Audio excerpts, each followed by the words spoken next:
Welcome everyone to the Moreland Township Board of Commissioners, August 11th, 2026. Stated and advertised monthly meeting. If you can, please stand and join us for the Pledge of Allegiance. I pledge allegiance to the flag of the United States of America and to the republic for which it stands, one nation, under God, indivisible, with liberty and justice for all.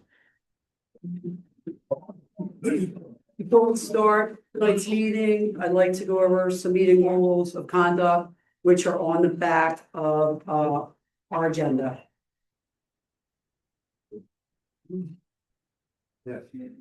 No person shall address the board until she has first been recognized by the board. All persons addressing the board are not to repeat comments stated by other members of the public, as they have already been taken under advisement by the board. We appreciate the community's interest in participating tonight. And please, if you are going to address the board, please raise your hand. And if you are in the room with us tonight, please come up to the podium to address the board. State your name and address for the record as clearly as you possibly can, as loudly as you can, for our assistant Leah. If you are on Zoom, please raise your hand and Leah will let you in and do the same. State your name and address for the record. If you cannot hear any of us, please let us know that. This is a business meeting, and in the interest of everyone's time, comments will be limited to 3 minutes per person, 1 comment per agenda item. Any individual found to exhibit disruptive behavior may be prohibited from addressing the board on agenda items. If you have any additional comments or concerns, the opportunity to address those would be under public participation, non-agenda items, which is at the end of our agenda items for this evening. Please be respectful and kind, and we appreciate you coming this evening. Thank you. The first order of business will be conducted by Joseph CANALE, Commissioner, Chair of Public Safety Committee. Commissioner CANALE. Thank you, Commissioner KURITZ. First item on my agenda for tonight is the probationary appointment of a police officer. In July, the Board of Commissioners authorized the conditional offer to Officer Emily Figueroa. Having met the conditions of her offer letter, Officer Figueroa began with LMPD on July 20th. The final step is for the board to approve her probationary appointment by resolution. District Justice Mert will be in attendance to swear her in this evening. Any questions from the board? No. I'd like to make a motion to approve resolution number 2634, appointing Emily Figueroa as a probationary officer in Lowell and Moreland Police Department. Second.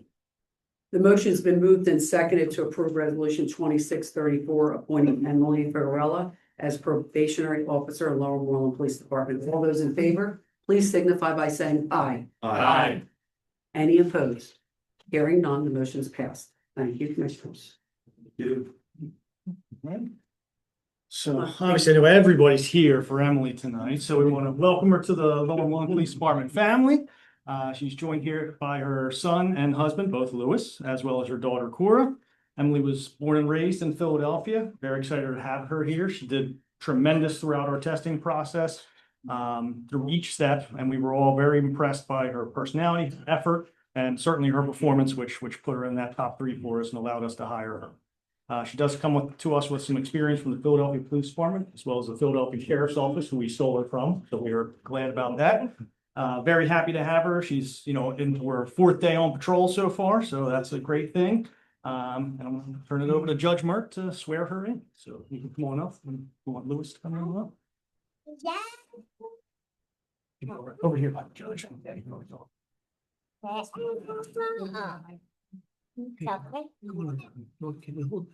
gonna have him hold it because he's not gonna look at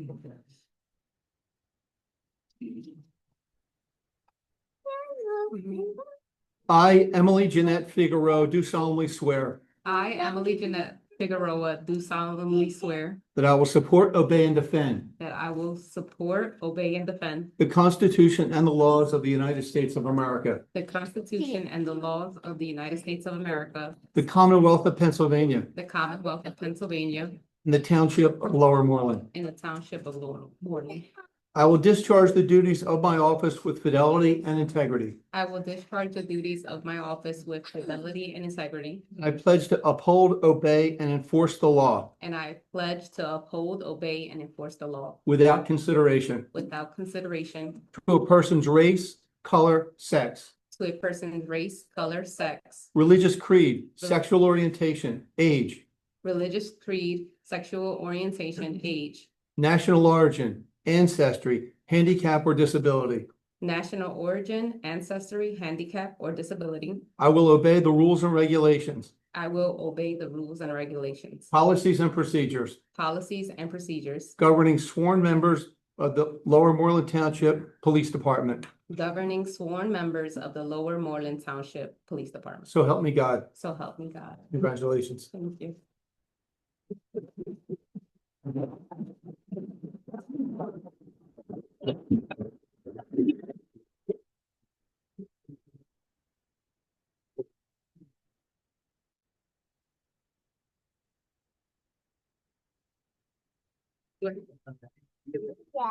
I don't know if I can go over. Thank you. Congratulations. Thank you so much. Thank you so much.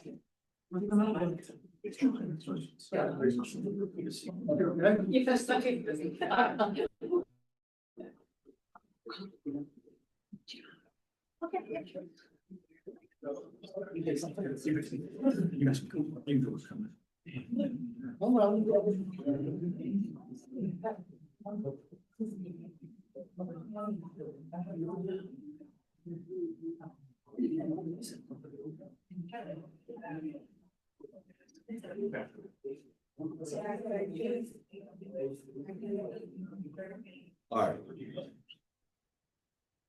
There we go. All right, so I'm going to switch up my agenda order a little bit. Next, I'm going to be doing review and consider the Fetters Mill Fire Rescue Consolidation.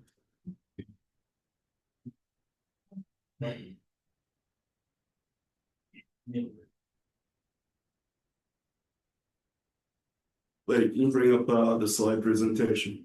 Yeah. So before I get into the FR consolidation agreement, I just want to give a little background. I last did this, I believe, in June of 2025. I just want to make sure everybody's on the same page and has similar information. Fire and EMS and Lower Moreland. Want to expand that out, maybe? We can. Perfect.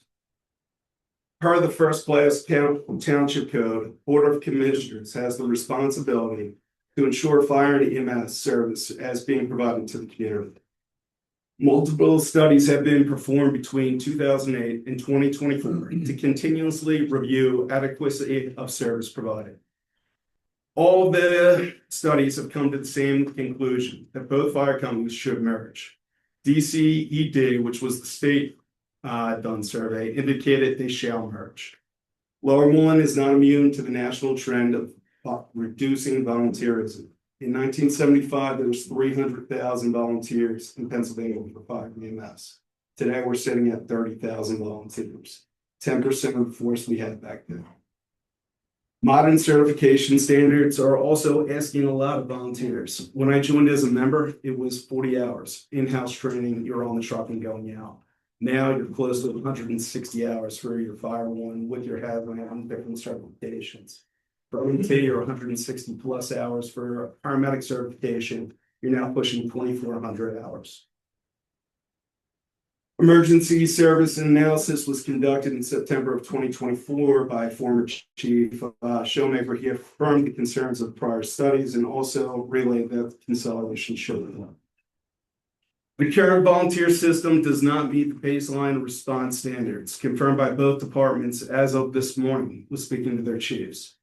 We need the combination system of career and volunteer. The path forward is to provide a a hybrid career volunteer model, which provides the baseline response with career staff supplemented by the volunteers. Next slide, please. The current Huntington Valley Fire Company station has been recommended for replacement for years. The original 1950s era building cannot be renovated to provide the necessary facilities for baseline staffing. The township has been leading the process to acquire land, develop a financial strategy, and build a professional team to plan and construct a new fire rescue station, which we are currently doing. Currently, we've spent $1.8 million, with $1.275 million being on property. $637,500 as of March 2026 for the ANC parcel, and $637,700 December of 2024 for the LM parcel. We also acquired the Tenary parcel back. I don't have the date on that. The rest has been for engineering and consultants. The Bernathen Fire Company station is adequate for providing facilities for existing staffing, but not for future growth or consolidation. Property is owned by the Academy of the New Church there and leased to the fire company. Next slide, please. 2024 through the existing intergovernmental agreement, Lower Moreland Township funded 75% of the costs related to the Chief of Emergency Services position. Bernathen Borough covered 25%. That was salary, vehicle, and equipment. 2025, it was determined that 4 new full-time career positions were to be created to ensure adequate staffing. Lower Moreland Township funded 85% of the cost for these new employees. Bernathen Borough, 10%. Bernathen Fire Company covered the remaining 5%. Also in this year, the first loan payment for the new tower ladder truck occurred in 2025. Lower Moreland Township funded 90% of the payment, and Bernathen Borough funded 10% of the payment. We have received the checks for those, and they have been paid by the borough. 2026, Bernathen Borough and Lower Moreland agreed on a 90-10 funding split for all expenses moving ahead. The partnership with Bernathen Borough and Bernathen Fire Company dissolves. Lower Moreland Township will be responsible for 100% of the costs related to fire and EMS. Next slide, please. All right, so some common questions. The split between BA and LM. It's a 90-10 split. What is this based on? There's several factors out there. Population size. There's 1,272 residents in Bernathen Borough, approximately 9%. Lower Moreland has 13,917. That number is actually light due to the expansion we've had down at Philmont and the nursing facilities that have been filling up. This is based on the 2020 census. Housing units in Bernathen, 398 versus Lower Moreland, 4,623. Again, 91-9 split. Let's talk about some of the EMS revenue and donations. Approximately $1 million per year is generated by BAFC through ambulance billing and through the donations they receive.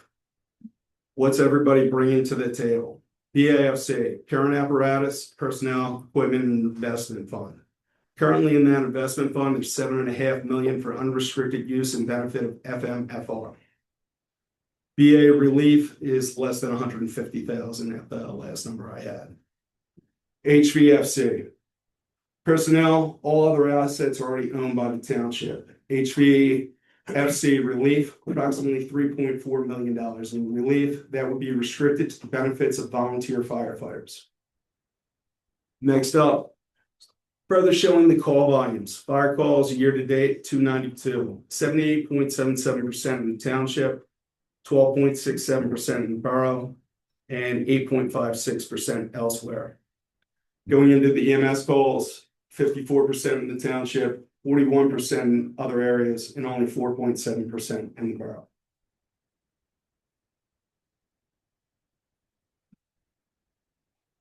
Going back to common questions.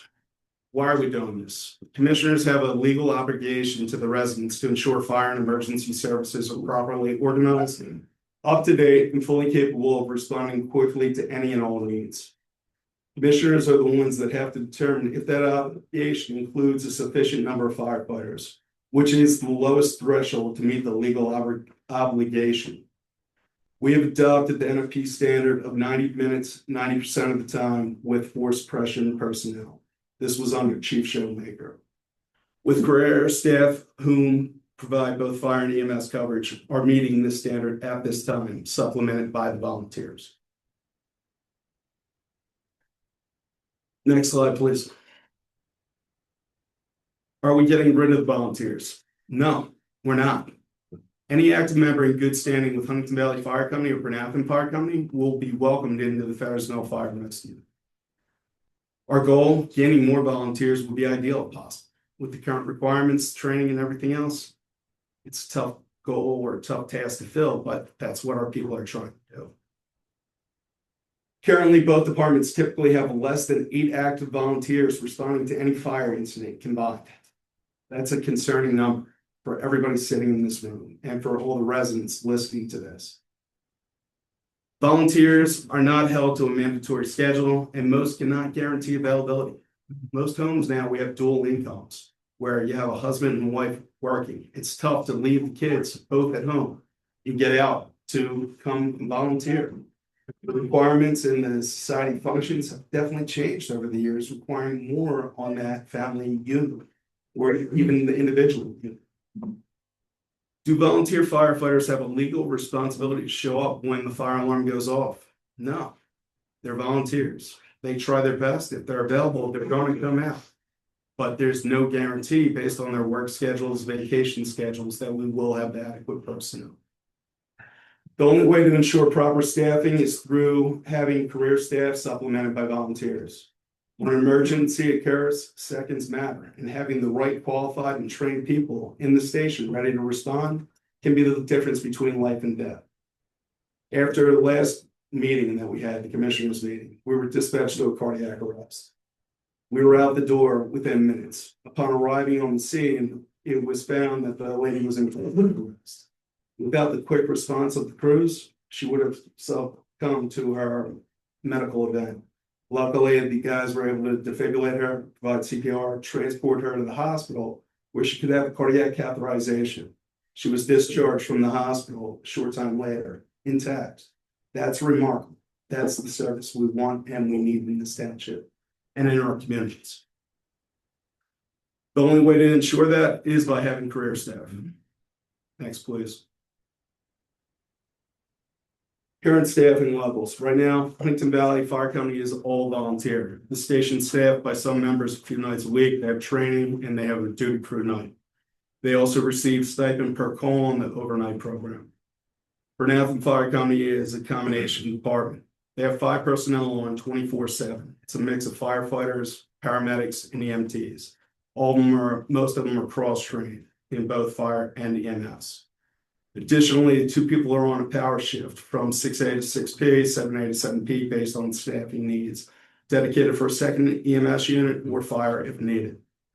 Additionally, during the week, there's 1 to 2 admin, Monday through Friday, daytime hours. They can get out a 30 EMS unit, provide supervisory function, and also support the fire if needed.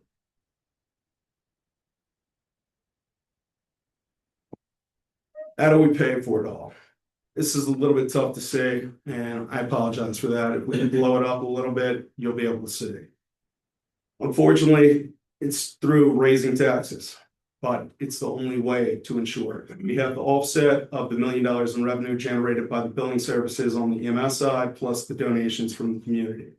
However, to cover the debt of the future firehouse, the career staffing, and apparatus going forward, we do have to increase taxes. If you can see the numbers up there, starting in 2022 through current day, we're at 1.48 for our millage. The average bill is $310.80 out of your portion of your local township bill. Obviously, when you guys look at your tax bills, the school tax is 80% of your bill and the largest portion of it. Then we have the township tax at about 12%. Am I correct on that, EJ? 10, 12? And then the balance is the county tax. So that's where your prorations come into effect. As you can see, these are the numbers. And with proposed firehouse going into 2027, you're seeing the increase. That's covered the debt service coverage. As we've talked about, this project is probably going to be about $27, $28 million when it's all said and done. We're hoping to get grants. We're hoping to get funding through Bernathen Fire Company's donation of their asset fund at the 7.5 million to help offset that number. But the numbers you see up here are worst case scenario, we're financing everything up to $30 million. That's where I'm at on that. County questions where we are. Fetters Mill Fire Rescue and Relief Association have been legally formed. For the past 8 months plus, both organizations have been responding as Fetters Fire Mill Rescue. The apparatus is relabeled. The gear is relabeled. People are operating under a unified command system on any operational scene. Have there been growing pains? Yes, absolutely. On both sides, but we're progressing in the right direction. Both fire companies and Bernath and Barrow, as you will hear, support the consolidation that has been 18 years in the making. It has been vetted and awarded at the highest levels on the state side through the DCED grant and also through the governor's office with an award for the intergovernmental operation, indicating it's the right thing to do. The only responsible option tonight is for my fellow commissioners and I to approve this consolidation tonight. This is my portion that I want to say right now. I'm going to turn it over to the 2 members from the fire company that have speeches or have a brief thing to say before I open this up for further comment. Mike, would you like to speak?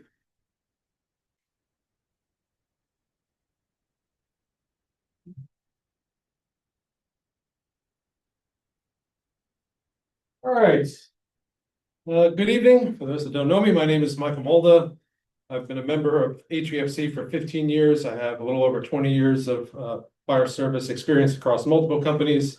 I've had many hats in the organization over time, but currently serve as a trustee of HVFC. One thing I'd like to say before we begin is that there's certainly been a good deal of talk about where HVFC as an organization stands and what it is that we would want. And by that, I mean rumors. Rumors are not facts. Our members are individuals as well as volunteers. They each have their own opinions and feelings and will continue to do so, and they are entitled to them. Many of them are also taxpayers and share those concerns as well. What I'm sharing tonight is a position that the Executive Board of the Huntington Valley Fire Company has reviewed, and that should be what is attributed to us. So here is that overall position. HVFC is for a future consolidation as a part of planning for the future. We are for a new unified firehouse. We are for streamlined operations and one set of standard operating guidelines. We are also for filling the Chief of Emergency Services with a real professional. We are also for responsible stewardship of taxpayer dollars with full financial transparency to both municipalities and communication between all the parties.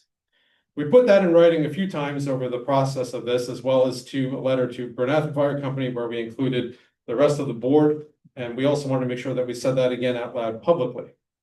This summer, leaders from the 2 fire companies sat down together on our own initiative and met to discuss the current situation and share concerns. We actually found a lot of agreement, certainly not on everything, but quite a bit. We agreed on the overall consolidation path in the future. We agreed on the new firehouse, as well as the set of guidelines and hiring a new Chief of Emergency Services. We also agreed on continuing in an orderly process with a clear plan for the future. Together, we crafted a transitional bylaw structure, a temporary board with representation from both companies for the first 3 years. At the end of that 3 years, it sunsets on its board and reduces to what was proposed. No vote would be required. That proposal was sent to the township, and we're asking for that to be considered. This structure brings stronger buy-in from both organizations and draws on the experience of those who have been involved for years. It also builds further trust and builds confidence in the longer-term success of the new organization. We do have some concerns. The consolidation agreement is a binding document with several parties. Once it is voted on and signed, it is effectively set in stone, and yet the rest of the work is still not yet done. Additionally, the Relief Association has not yet made any decision or taken any other action related to the merger as of yet. The bylaws and structure are not yet final. There is no written agreement on how the new chief will work with the new organization, and the fire company, as of tonight, has still not yet seen the final version to be adopted. We will ask to be signed a final document first and work out some of the details later. However, every one of those unfinished pieces gets harder to fix after a signature rather than easier. So what is it that we're ultimately asking for? We'd like to see the Chief of Emergency Services position filled and let that person manage the transition cooperative. Right now, no one is. The original Chief of Emergency Services has left. You're asking the two fire companies to merge, yet with nobody at the wheel. We'd rather see an expert first and let the expert lead it. We're not clear entirely on the rush into the agreement, and by that, we want to be clear that that doesn't mean our position is more delay for delay's sake. Finishing the work properly is not a delay. Time spent harmonizing documents, working and doing the work that needs to be worked on is not time lost, it's the rest of the work getting done. It potentially makes the difference between a clean transition and one the township risks taking more time to fix. And while that work plays out, our one final request is we are still asking the board to reinstate our shift program. There have been many conversations and opinions of the program, but to be clear, it was discontinued without any kind of real replacement or immediate plan while the rest of the process plays out. It was never meant to be permanent. I know, I was the one that sold it several years ago. It was designed to be a stopgap, and we still have a little bit of a stopgap to go. It is the least expensive way to solve the current problem and continue to have our station be more reliably staffed than some of the alternatives. We're not asking for something new. We're simply asking for something that worked to some varying degrees of success while the next chief is hired and the rest of the process plays out. Overall, back to our main point, we generally align on the future. We just have a structure that we would like to both stand beside, and we're asking for you to consider that and continue to proceed in the overall complex process in an organized manner. Thank you, Michael. Just to clarify on this, for the consolidation agreement, it has nothing to do with the bylaws tonight. We're only voting specifically on the consolidation agreement and whether to move forward on that. The FMFR board and the relief board would then adopt whatever bylaws they see fit after the initial appointment. Okay, thank you. President Brown.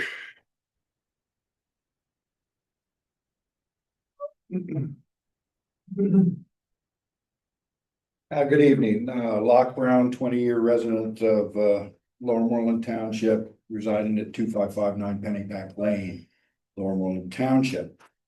I am the president of the Bernathen Fire Company. I've been an emergency service volunteer in our community for over 50 years. I'm here tonight on behalf of our leadership, our membership, and the residents of Bernathen Borough and Lower Moreland Township who depend on us every day. I will be brief because what Bernathen Fire Company has to say tonight does not require much time. It requires only clarity. First, BAFC's commitment to this consolidation process is and has always been unconditional. We are committed to becoming a part of Fetters Fire Rescue. That commitment is not new and it is not wavered. We have already reduced our fleet. We've cross-trained our staff for both fire suppression and EMS and operated as a consolidated organization for both municipalities because we believe this merger is right for the residents we serve. We are not here tonight to debate whether consolidation should happen. It should. We are here to affirm that BAFC will be part of that consolidation. Second, BAFC's financial commitment to this merger stands.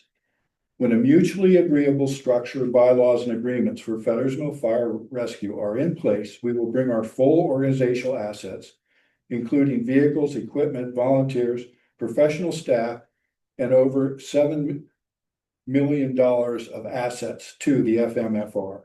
That has always been our commitment. It remains our commitment. We will not move those resources prematurely because responsible stewardship demands that they transfer into a sound governing structure. When that structure exists, they transfer. It is our hope and intention that FMFR will continue to provide opportunities for all volunteers to participate and continue to support both communities.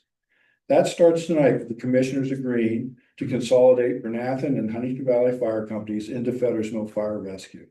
This consolidation was directed by Commonwealth of Pennsylvania Studies. It has been supported by both municipalities. It is the right answer for the residents of our municipalities. BAFC is ready to see it through. We ask that Lower Moreland Township and Bernathen Borough remain an active partner in making this happen. Thank you very much. Thank you. Vicky, do you have anything on behalf of the borough? Or Jeff? Nope. Sounds good. Thank you very much. All right, with that being said, I'm gonna open up the discussion for board members first. Okay. Fine. Go ahead. The agreement that we're voting on tonight is not the end of any. The real vote where FMFRA was certified as Lower Moreland's Fire Service Relief Association happened quite a while ago, actually November of 2025. This agreement does start a clock, however. During the time period, a lot needs to happen. I don't know if that clock is going to work or not. We'll see. We'll try. We'll do what we can. The most salient is the selection of the FMFR board. This board will ratify, edit, and create the bylaws. What we have now is just a broad guideline. Now, all that being said, I am obviously pro-consolidation. However, tonight I am not ready to vote on consolidation. And that completes, I feel that the reorganization was never done. And I can't vote on consolidation until we feel that the reorganization is done. So I agree, for other reasons as well. And I think, Mike, you put it really well. The one thing that is missing at this point to take us through this process is a leader. That leader would be the chief of emergency services or some role that we will define. Without it, we put ourselves on a clock. We force ourselves into milestones without anyone to tell us where to go and how to get there and to bring all these different groups along. Right. For now, we also don't have a person who can make critical decisions about 2 physical locations, trucks that are there, the people that are there. Right. And last month, we talked a lot about this. We tried to figure out how do we help both houses operate as effectively as possible until we can find someone who can sit in the middle and direct that. Sure. Especially until let me finish my statement, please. Yeah. So for me, I agree. I think we're stepping into this prematurely, given the fact that last month, our chief emergency services left. I would like to see us find that person, have that person actually communicate to us what they're trying to build, how they're going to build it, how they're going to bring these groups together. And I think what is really important, and I think one of the most important thing that everyone has said tonight is commitment to this process. You've heard it from Huntington Valley, you heard it from Bernathen, heard it from us, right? Everybody's committed to this process. So this isn't a debate about whether or not we can do this. It's a debate about how we do it. And right now, I don't think we're prepared to take these steps forward until we have a chief to help us drive the process. So Sean, just to clarify, I'm not sure if you're aware, but Ted and Tim sat down and came up with that and had a fine leader for operational scenes right now. Ted being that person in charge and making those calls. That's great. I'm glad we asked them to talk. Exactly. So they did follow the mandate that we put out to them, which is great, and they're communicating quite well, showing they can work together and that the consolidation should continue.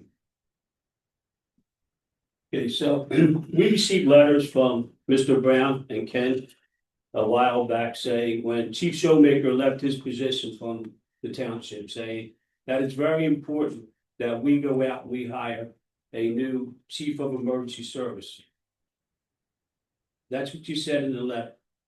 That's what should be done first before we consider any consolidation, whether it's a consultant, a facilitator, or an arbitrator that oversees the consolidation program of both fire departments.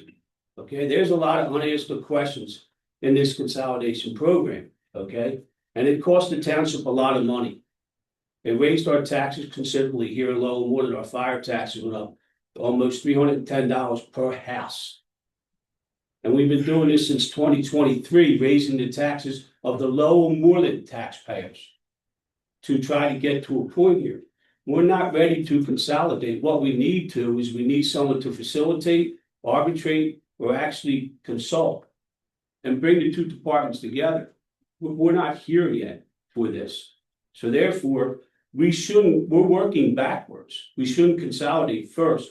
We should hire someone to try to bring the 2 departments together. We know our chiefs are working together. We know that we have the fire departments here in the room tonight wondering what their future is going to be. You know what your future is going to be, because In the interim of all this, the Bernathen Fire Department unionized. They unionized. I applaud you for that. I applaud you for joining the union. You can't find a bigger union guy on this board than me.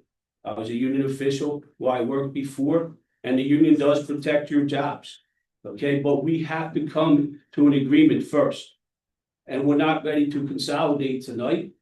What we need to do is focus on hiring someone that can bring the two parties together and that both parties can agree on the consolidation agreement. Mike Moldy asked for the shift program to be reinstated to the Huntington Valley Fire Department. Kate's not here tonight, but I've been going over the shift program with Kate. We've been doing numbers, and the shift program is relatively cheap to what we spent already. So we should consider bringing back the shift program for the Huntington Valley firefighters. It's cost effective right now until we hire someone to come in and to bring us together. That's where we should be. And then we will give the service that our township and the borough township residents deserve, 100% service in our township and in the borough. We can do that. We can work that together. But until we bring both parties together to agree on a consolidation program, they ain't going forward. So just to clarify, 2008 started the process. We've had studies done by the DCED, which is the state, which said that we shall merge. We've had independent studies by DFIS. Bill Janaway and his group. So I didn't think you heard me say we shouldn't. We could. The consolidation program is not. I'm saying, you're saying that we haven't had an expert tell us that we should merge. We've had 3 studies all indicating. You brought in the chief of emergency service to form a consolidation program here that failed. Well, no, I disagree with you because Okay. right now they're both saying you they disagree. Well, Okay. that's fine. You can be But whatever on this. With that being said, Bernathen Fire Company right now is saying we should consolidate. Huntington Valley is saying we should consolidate.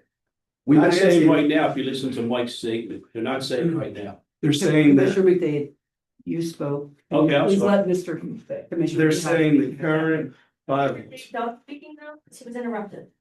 Excuse me. I'm just saying, Can you please I hold thought your he was comment? done and I was responding. Please, So please hold your, appreciate that. thank you. With that being said, Chuck, we've already had 3 studies that indicate it should be done.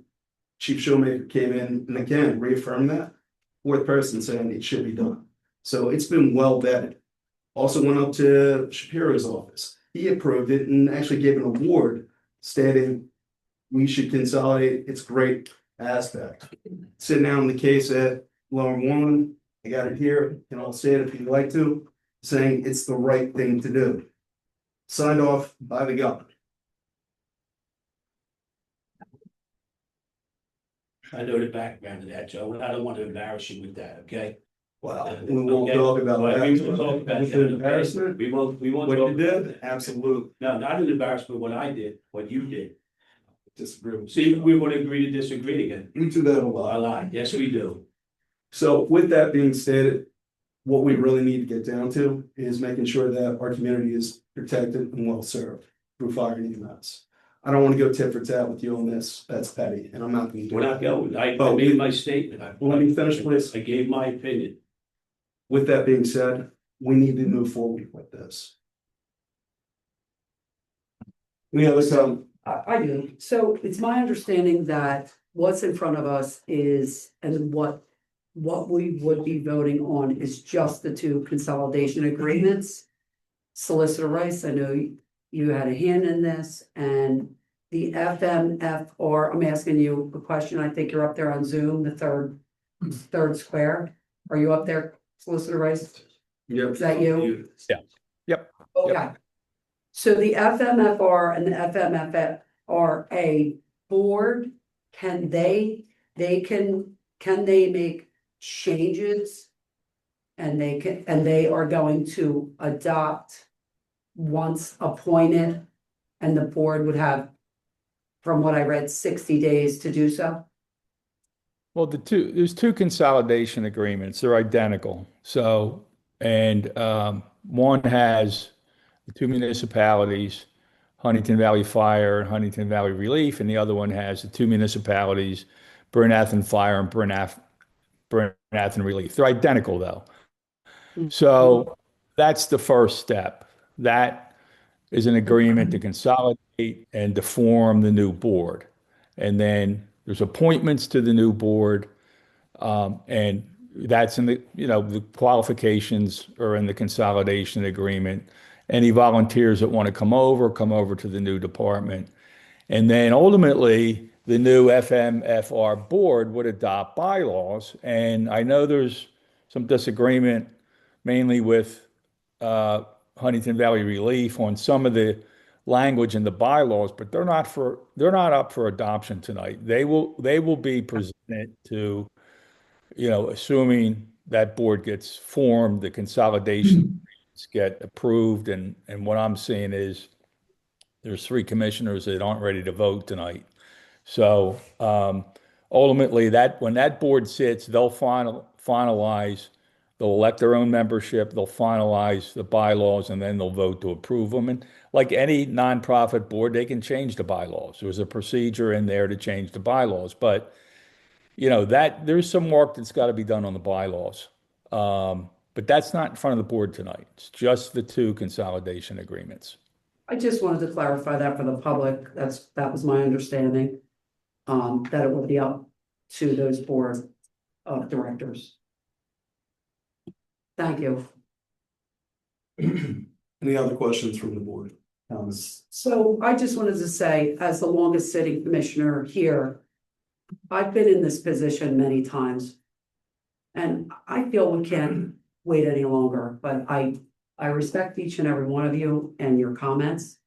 And there have been many attempts over the years by past Board of Commissioners, the township staff, and this has been worked on for almost 2 decades.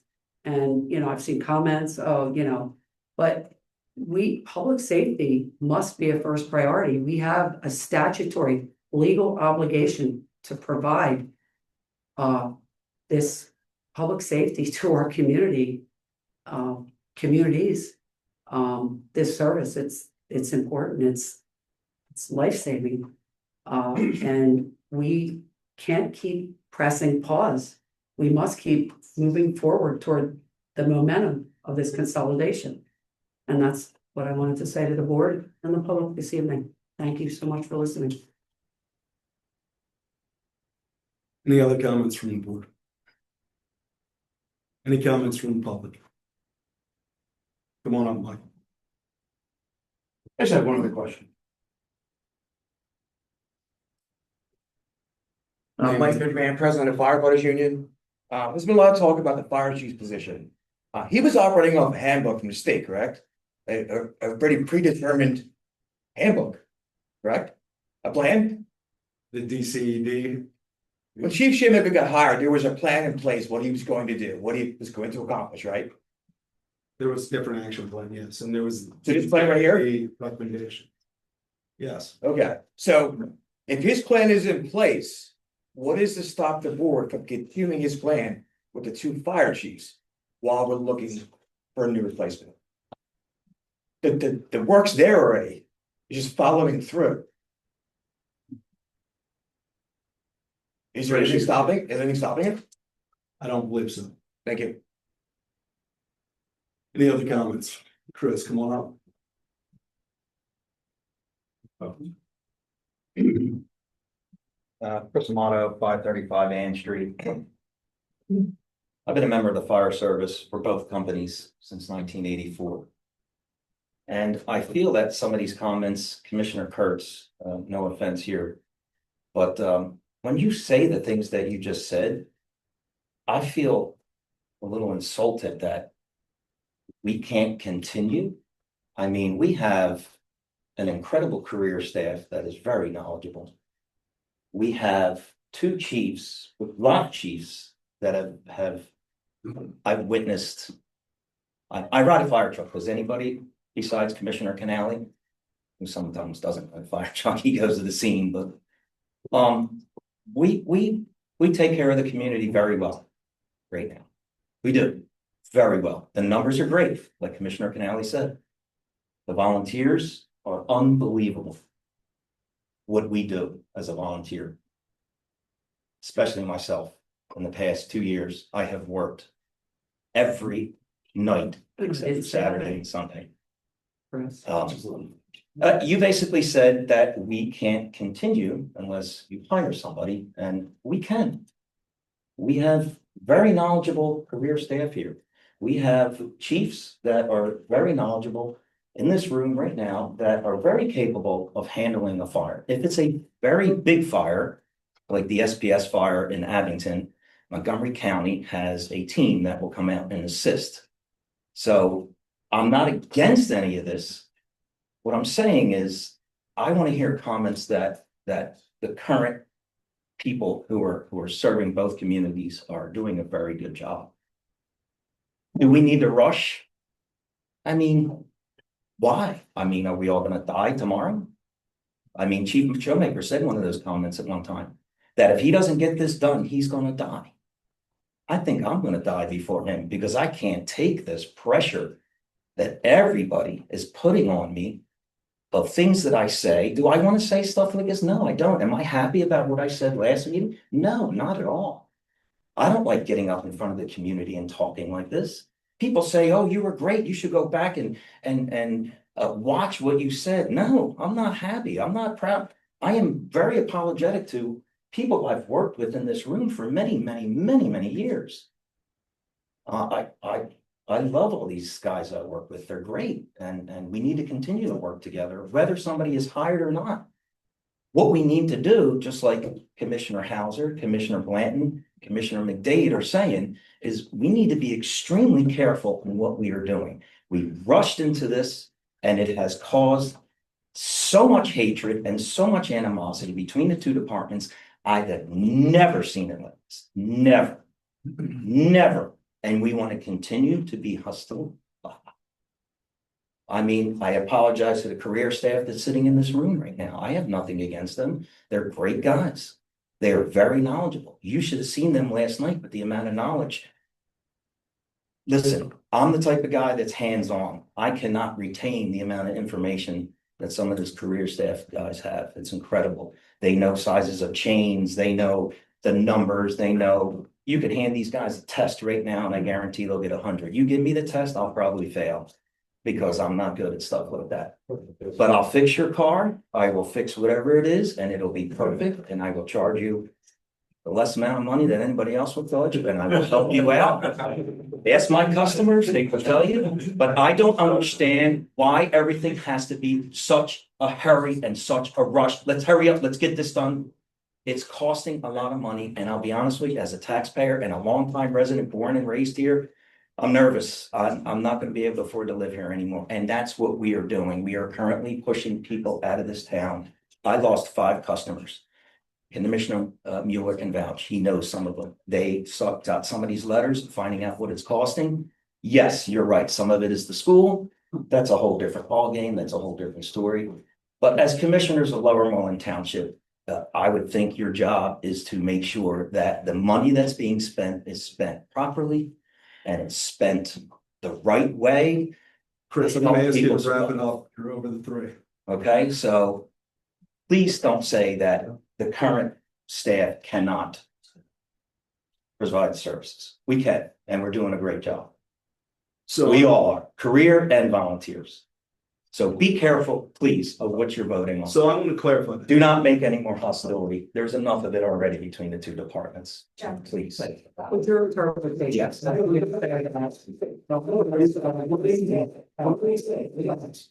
Chris, I want to just respond.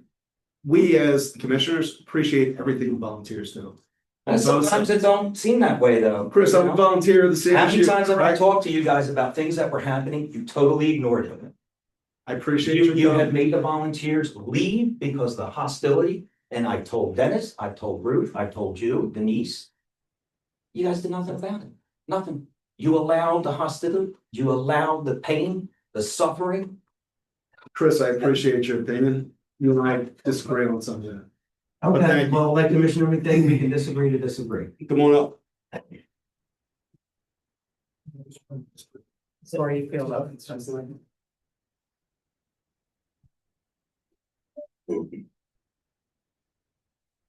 My name is Derek Zecker. I live at 107 Springdale Avenue in Upper Southampton. You may wonder why I'm here speaking. I'm not a Lower Moreland Township resident. I did grow up in Lower Moreland Township. I'm up here speaking because my 89-year-old mother lives in Lower Moreland Township. And she needs someone to stand up and speak and tell the truth so that we can continue to move forward to improve the service. Not that it's bad, but it can be much better. And this characterization that this process is being rushed or somehow brand new or not thought through is absolutely ridiculous. I was chief of Bernathen Fire Company for 10 years. My goal about halfway through my tenure as chief was to try to get a merger through. Craig Colbert from Huntington Valley Fire Company called a meeting with me, Locke, and others to start the process. We started doing that, and then Commissioner DiMartino stepped down, and Craig said in the next meeting, "Why are we doing this?" Because he wasn't sincere about doing it or merging it. He was only doing it because the commissioner was pressuring him. We put it off for a little bit. We started again. We had more meetings. We went down to a meeting, Locke and I, with the board from Huntington Valley Fire Company, and they ambushed us with, "We're done, we're not working on this anymore." So we ended up in this place because the two fire companies were not able to work this out. We weren't. We tried multiple times. We tried with Chris Hoffman, we tried with forgetting his name, Commissioner Serkin did a great job trying to, and it wouldn't work. Couldn't do it. So we definitely need to merge the companies. We aren't going to do it by continuing to try to negotiate with each other. Great that the two chiefs got together and talked. That's not a solution. We need somebody to come in and run it. Mark Showmaker already put together the plan. We have the template in place. We need to get somebody to run it. But delaying and delaying and delaying and delaying is what's been done for the last 15, 20 years. And it's more of the same, mostly coming from Huntington Valley, because most of their members don't want to merge. And despite what their executive board, and you'll note that Mike Mulder stood up and said he was speaking for their executive board, most of their members are actively trying to sabotage this, in my opinion. So I would like to know that my 89-year-old mother who lives in Lower Moreland Township will get quick, professional emergency service if and when she needs it. And I think that stalling and delaying on this is disgraceful. That's fine.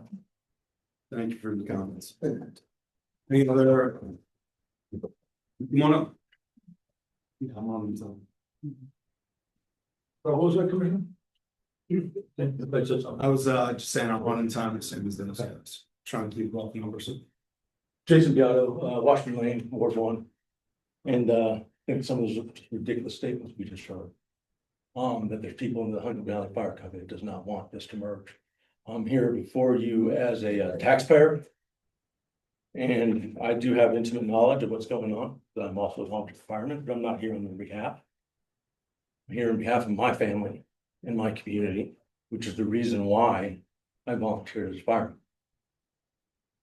And looking at that PowerPoint, lots of half-truths in that PowerPoint. There's been many board committees that have gotten together where Showmaker's gotten up here and he's outright lied to this board. And it's ridiculous. There's also an influence on this board that needs to be checked. But that's for another time. But I'm going to read a statement, keep under my 3 minutes, because we could talk for hours about the inaccuracies being presented here today. Over the past 2 years, our township municipal millage rate has risen between 2023 to today of nearly 30%. That is not including school taxes. These increases are unprecedented for Lower Moreland and stand as an anomaly among eastern Pennsylvania townships of compatible size, let alone the state. There's only a couple other townships in the state that have close numbers, but we far exceed it. A significant portion of these tax increases has been justified is preparation for restructuring fire and emergency services by combining Bryn Athyn with Huntington Valley Fire Company. I don't oppose consolidation. I know a bunch of guys over at Bryn Athyn. I know a ton at Huntington Valley. Great guys. End of story. We had a training last night. Went really well. Had a lot of good information being given out. Worked well together. There's laughing, there's joking around. So that characterization by the last person that spoke is not accurate. In my view, these increases are excessive given the lack of a thorough, transparent plan of restructuring. Taxpayers have already been asked to fund a major organizational change whose details, costs, operational impacts, and long-term structures remain incomplete and largely unshared with the public. This board has consistently put the cart before the horse, which is evidenced tonight, or there wouldn't be 3 board members saying, hey, let's think about what we're doing. Let's get a plan. I was here, I don't know, it was maybe 3 months ago, maybe 4 months ago, where I said there needs to be a business plan. There needs to be a path going forward, a detailed path from somebody who's done a business plan that knows what to do. It was evident that night that nobody knew what to do. Evidence of that, the Showmaker's no longer here and Hoffman's no longer here.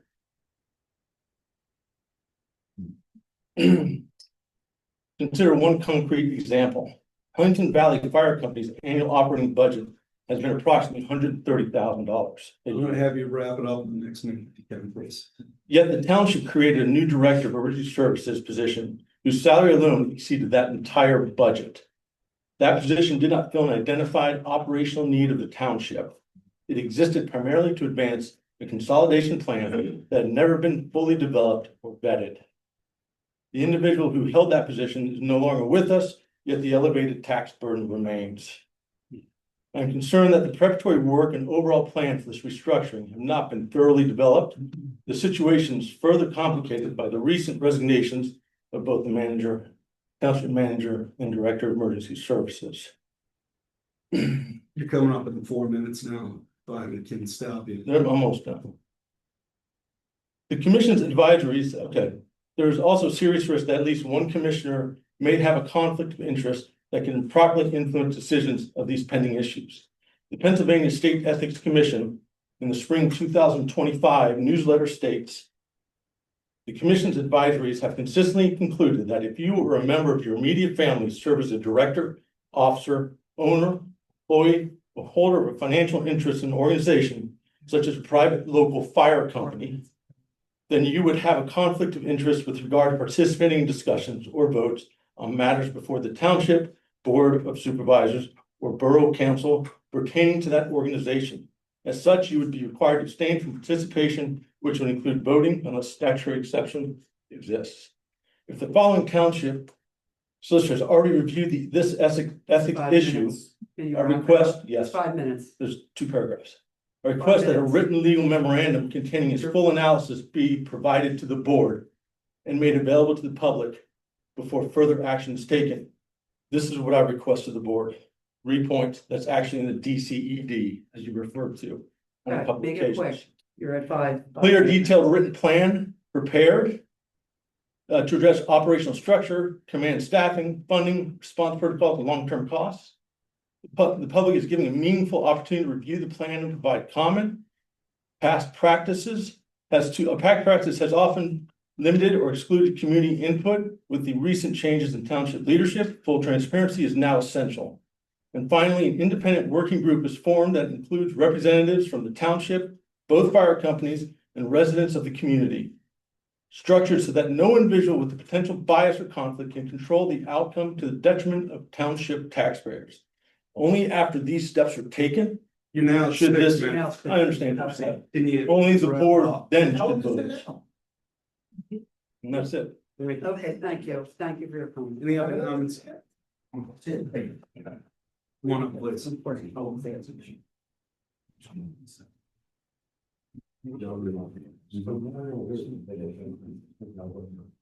Sorry, Dad. Can you My please name is state your name? Denise Campbell Stasic, and I'm from Hatboro, here on behalf of my father from 995 Sorrel Horse Road. And I apologize to you and Bernathen. Both my neighbors, we lived in twins growing up, one on Red Line Road and one on Moreland. Both of my neighbors that shared the other side of my house were from Bernathen. Always had a great relationship because of my father, because of my mother, and because of the relationship in the family that we had for both fire departments. I understand where this is coming from. As a daughter, I wouldn't have my best friend without my father in the fire department, who was G. Murray Dix, whose father was just recognized at 90-some years old for his years of service. My other very good friend and hunting partner, Jill Colbert, Craig Colbert's daughter. So many other things that I was reap the benefits of. My own house having a gas leak, not my house, but my neighbor's house. And Tom Salvers showing up to help my family. Fire company picnics, all the great things I had, and all these great men and women who would see me on the streets and look out for me. The relationship I have with the police department. Commissioners, I understand. You are doing a job. These guys do a job. I will never forget my father, the phone ringing. It started with the siren, then the phone ringing, and then the beepers, and now all the digital stuff that's come out. The phone rang a certain amount of rings. You had to get the phone. Oh, don't touch it because you know what? That's for dad. Don't touch it. I always thought it was cool. It was so freaking awesome to have my dad as the fireman. So awesome. Hanging out with my friends in the dispatch office when your dad went on a run.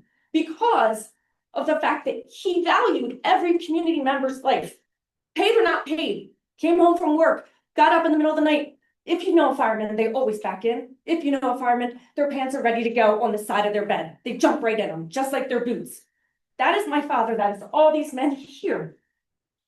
So I thought it was the coolest thing until I watched my dad walk into a burning building down at Beth Ayres. Standing there cool with my friends and some dude I was trying to impress. My dad walks in, first floor through the door. It's burning actively. The second floor to the second compartment collapses. I stood there and prayed and prayed and prayed. It's probably longer than I thought, and there goes my dad sleeping now, but there goes my dad walking out.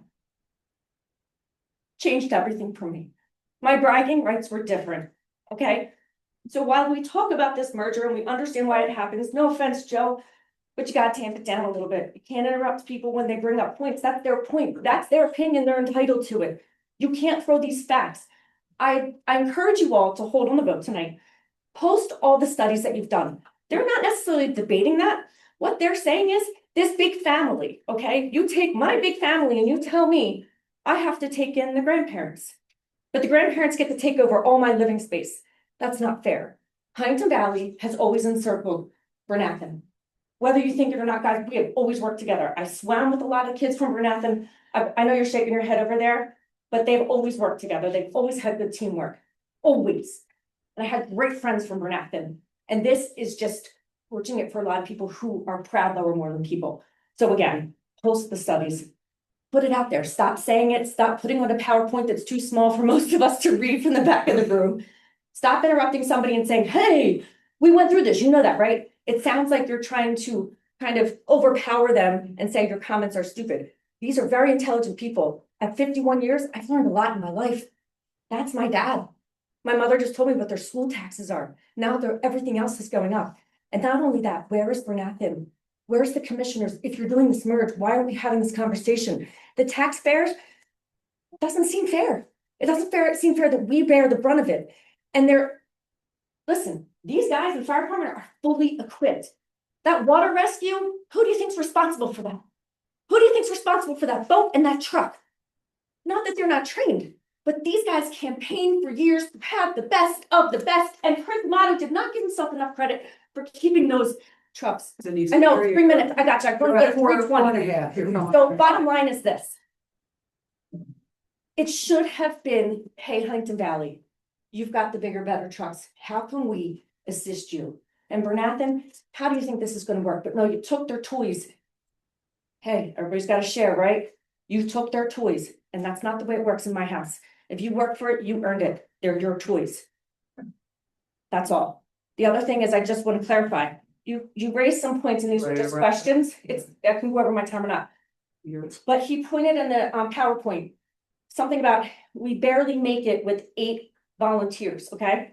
But then you said, now Bernathen has 5 full-time, mostly cross-trained firefighters on duty. So that's actually less than the 8 that you said we barely make it with. And that's really, well, that's what was posted on the PowerPoint. So I think that just needs to be cleared up. And I don't understand what Fetters Can you Mill. wrap it up? You're at 6 minutes. Okay, you can answer this We have the question. same, And then the Fetters Mill, we have the same name. You- I know We have we to do. wrap it That's up. great. We're gonna be here all day. Denise, not the same last name, but Fetters Mill, where did that come from? If you could just answer those 2 things. please. Okay, thank you for your comment. Jim. So I'm gonna clarify on the 8 for you real quick. That's the average number of volunteers turning out on any given fire call. That's what they're saying between the 2 departments. No, it's light. Between the 2 departments, that's 4 each. But you said 5 on duty all the time, yeah. That's career staff, 5 on duty, 24/7, which is That's great. less than the 8. Yeah, thank you. Come on up, Paul.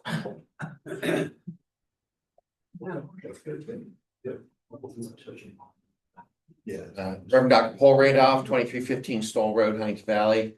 20+ year member of Huntington Valley Fire Company, 30 more years than I want to admit to in emergency services as a chaplain. 2 things I just want to ask you to consider briefly, and I promise briefly. Thank you. And I'm a Baptist preacher, so I know how to preach. One is both our leadership and Bernathen's leadership have sent you a proposed interim board that would be in place for 3 years max to oversee the transition. And I would encourage you to please consider that. I think that is something that has a lot of value because both us and our brothers and sisters in Bernathen worked on it together. Mike Mulder referenced it in his comments. Second thing I would urge you to consider is I do think it makes a lot of sense to have a chief of emergency services in place to help direct and oversee this process. I remember when we proposed a new ladder truck to the board a couple of years ago, and the board specifically said, we have to put this on hold and not make a decision until we have a chief of emergency services in place to review and decide if that's the right ladder truck. And that ladder truck was an expensive piece of equipment. How much bigger is the merger that we're working on? It seems to me we would also need to have someone quarterbacking that process, which is much more significant than as significant as it is to purchase a new aerial piece. Thank you. God bless, and thank you for all that you're doing as our commissioners. Anybody else in the room? Come on up, bro.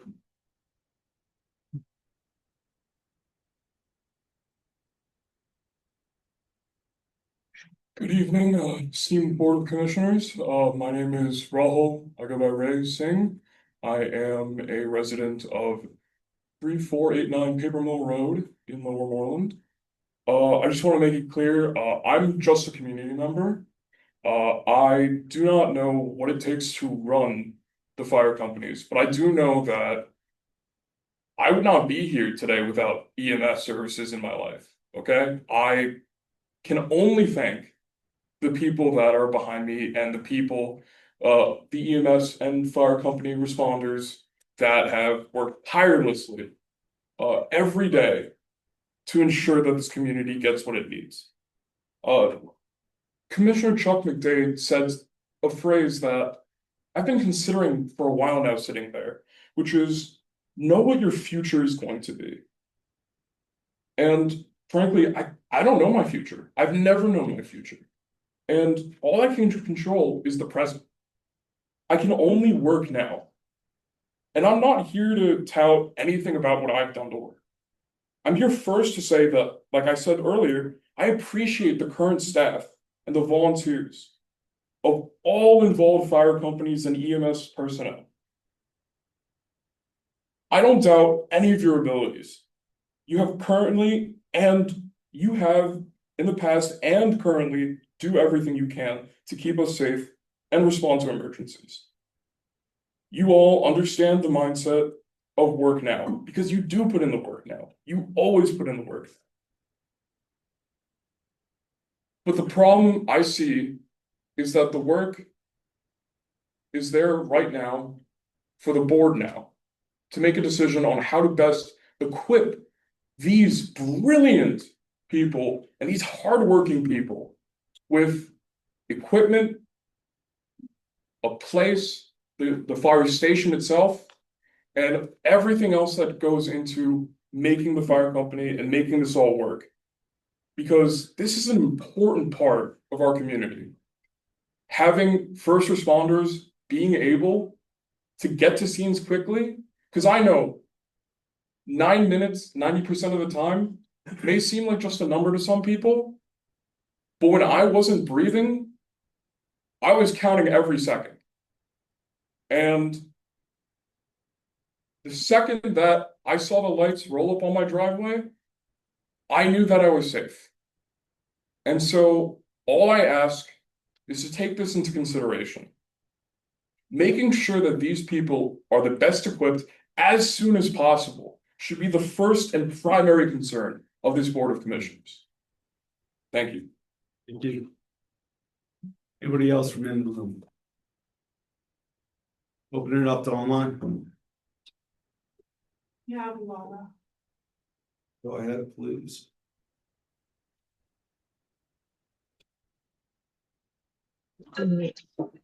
Hi, Laura Calfain, 3231 Maple Road. Just a few comments. You opened the night, the commissioners opened the night talking about their responsibility to keep us safe, essentially, to make sure that our emergency services are sufficient. And, I kind of chuckled because I remember being at a meeting at the high school about the apartments, and number of residents, including myself and at least one commissioner, discussed the possibility that the apartments might be burdening our emergency services in addition to all of the other building that had occurred in Lower Moreland. So I just find that to be a conflict in perspectives that seem convenient when you want it to be. I agree with the woman who spoke earlier, saying that there were some, or maybe a gentleman, I'm not sure, saying that there were some half truths up there. I heard that the merger was, or the consolidation was legally formed. The only backup to that I heard was that a name had changed and the number had changed. But I don't believe that that's actually true. And if so, we haven't been presented with that information. I would be very curious, and I'm not asking for an answer. I just hope that the commissioners understand and are looking out for the volunteers. I'm wondering how the BA firefighters who unionized, I'm wondering how that actually looks when it comes to volunteers working with unionized workers. Are there legal or union rules that conflict to a volunteer working with a unionized worker? And I'm curious as to why BA did that in the midst of supposedly peaceful merger.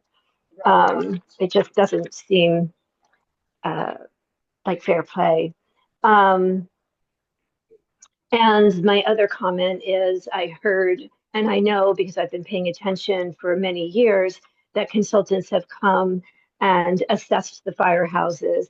It's shocking to me that not one consultant could figure out any other way that the two communities could service themselves with their EMS services any other way than merging, that there's no possible way to do it otherwise. I'm just saying that I'm not necessarily against a consolidation. I just find it stunning that we've been very, very laser focused on one solution, when I bet there's others that may be less expensive to Lower Moreland residents who will be, again, footing 90% of the bill moving forward. If it was being planned for 22 years or 18 years or whatever, that's a really long time to not have the ducks in a row. So, like other people have mentioned, there hasn't been a case in which a fire or a person in need has not been serviced. So let's keep working on moving forward and perhaps getting a chief of emergency services or a Laura, you're at 4 facilitator. minutes. Can you wrap it Oh, up? thank you. Sorry, I Thank couldn't, you. I didn't hear Laura. you. Thank you. Have a good night. Thank you, Laura. Jane.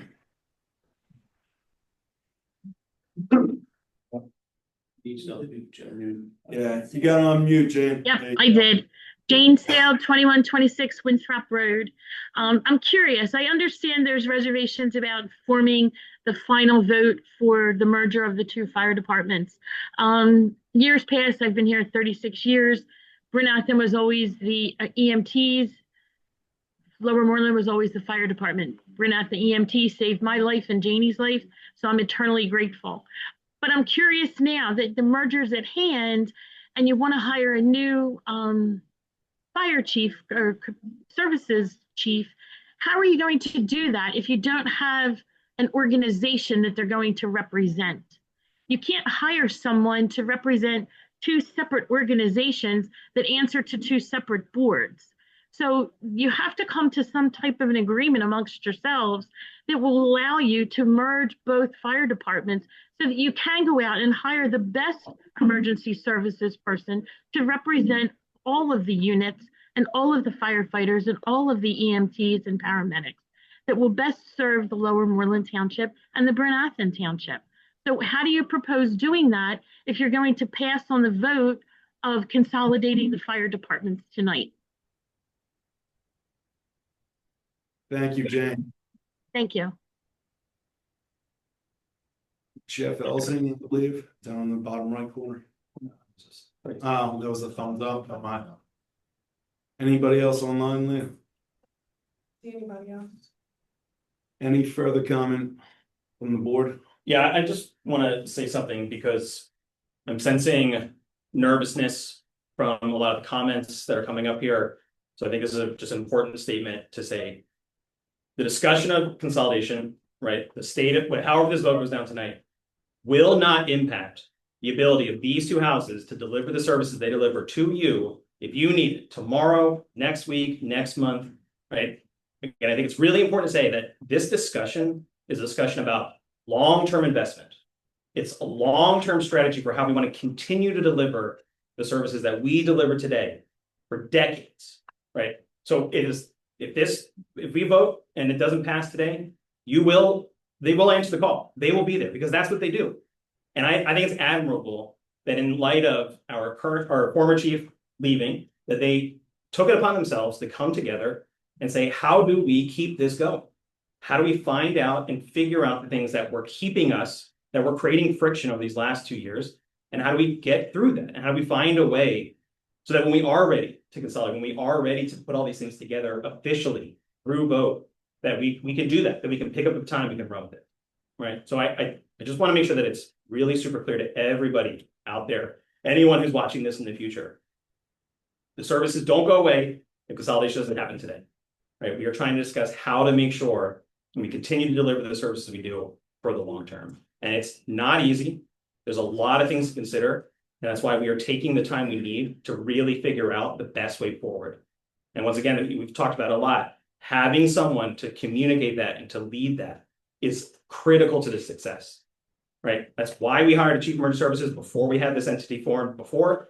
And we will do it again right now to make sure that it gets to where it needs to be correctly. I'm going to open it back up to online. Erica Sinisfit. Thank you for your comment, Commissioner. Hi, everybody. This is Erica Sinisfet. I'm a resident at 612 Ann Street in Lower Moreland Township. My husband is Ryan Sinisfet, who is also a chief at the Bernathen Fire Company. I felt compelled to speak tonight. I've been monitoring these meetings. I've been a 25-year member of the fire department. I've held numerous roles over the years, including lieutenant, training officer. I sat on a number of committees. I think the important point that we need to all focus on is the consolidation is going to happen. And in the methods in which it's going to happen is what has caused the problems to this point. This has started over a decade ago. To Derek Zecker's point, this has been a long time coming, and it has failed on multiple fronts. And that is by no fault of one party or another. Each side has had their own faults in this process, and that also includes the township commissioners and township administration. I have watched this unravel over the years, and I was hopeful when Mark Showmaker's position was created that there would be a captain to the ship, so to speak, and that person was going to organize us and lead us forward in what was a very messy, complicated political debate, which created animosity amongst our company. We worked well together. We were a brotherhood. We're a family. And to watch this on. You're cutting out, Erica. We couldn't hear the last. I hear Erica, we haven't been able to hear you. How's this? Is this better? Yeah. Okay, Yes, can you hear but me? if you could go back. Yes, the last few sentences here. After family. So for the last 10 years, these departments have been at odds with each other on how to handle this communication. Mark Showmaker's role should have created a plan forward. From somebody who comes from a corporate background and has been a part of many different organizations, I was extremely disappointed in Mark's methods. It was, someone had said, someone put the cart before the horse. That was a great analogy. The things that were focused on and laid out for the departments were done in a backwards order. Things were out of order. We needed a solid plan of how these two departments were going to consolidate equipment, resources, officers, board members, and none of that came to fruition. So I say this as a tale of caution tonight when the board is going to move for this vote, that you need to hear the comments that is coming from this. This next step is going to be crucial to try to salvage the pieces that have shattered these two organizations. For us to come together and work as a team yet again is paramount. We will always answer the call. Our firefighters are ready, but we need to know that we have the support and the resources from the township in order to do that. And we need transparency and communication amongst all the parties in order to do that. And the things that I've seen, witnessed, and been a party to over the years have been extremely disappointing. And I'm just very sad that some of these have come to light over the years and have really taken its toll on the relationships that have been forged over 100 years between these two departments.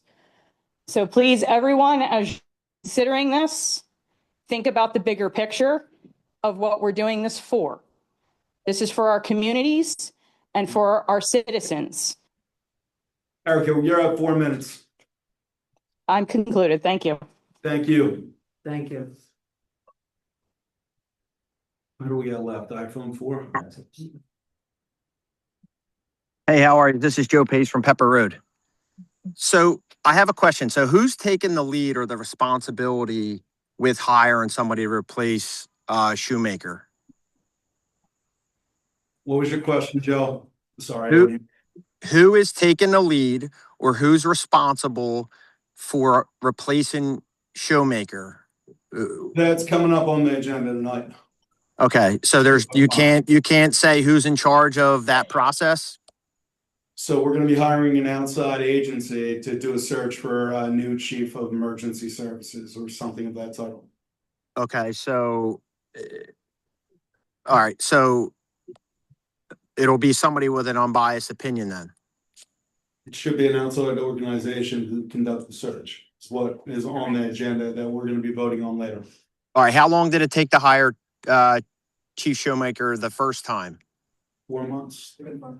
Yeah. Okay, so if this, just say in a perfect world, you guys were all getting along and you all had the same vision and you wanted to pass this tonight, what immediate cost is there to the township? $12,000, I think, for the search. No, for the consolidation. Oh, what's the immediate cost on consolidation? What is the cost of the township for the consolidation, whether it's done today or a year from now, or whenever you hire somebody? The immediate cost tonight, there would not be one. It's the overall tax implications, the merger, the decrease in apparatus, the building of the station, and everything else that's going into that. A lot of those costs are gonna be there whether we consolidate or not. They need a new Right. station. So with the consolidation, if you hire somebody, if you don't hire somebody for 4 months, it takes you 4 months to get somebody on board, and there's no immediate cost from now till 4 months till that person starts. That person's going to develop the plan for how the merger goes down, financial ramifications for assets and everything else, correct? There's already a plan in place. Okay. All right. So first off, just to set the record straight, I was the only commissioner that did not want to change the name of to FMFR, just to be clear. I hate that name still, but Yeah, that's not true. Thank you very much. no, that is true.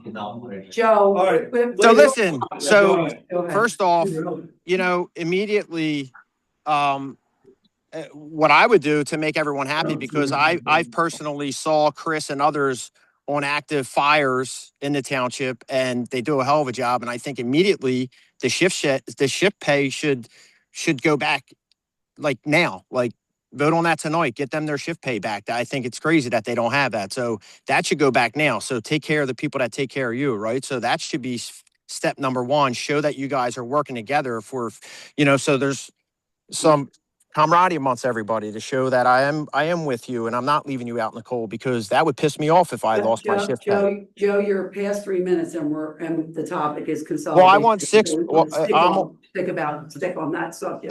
So I want 6 minutes like the other guy got. So We're not gonna go 6, but please try to wrap it up, Let's Joe. wrap it up. It's 8:30. We're on topic 2 here for a long agenda. I got you. All right. Well, out of that respect, I'll let you guys chit chat.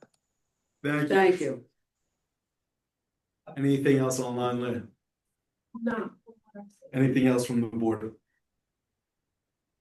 No. All right. I'm gonna make a motion to approve the consolidation agreement.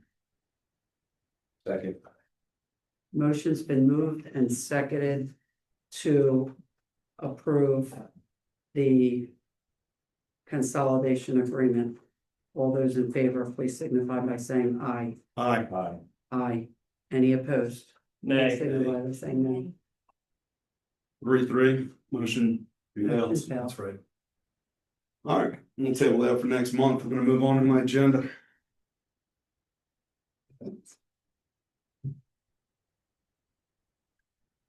All right, next up is review and consider the bond performance ordinance.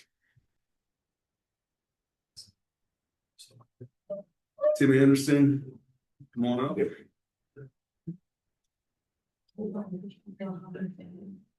Good evening. My name is Tim Anderson. We're bond counsel to the township.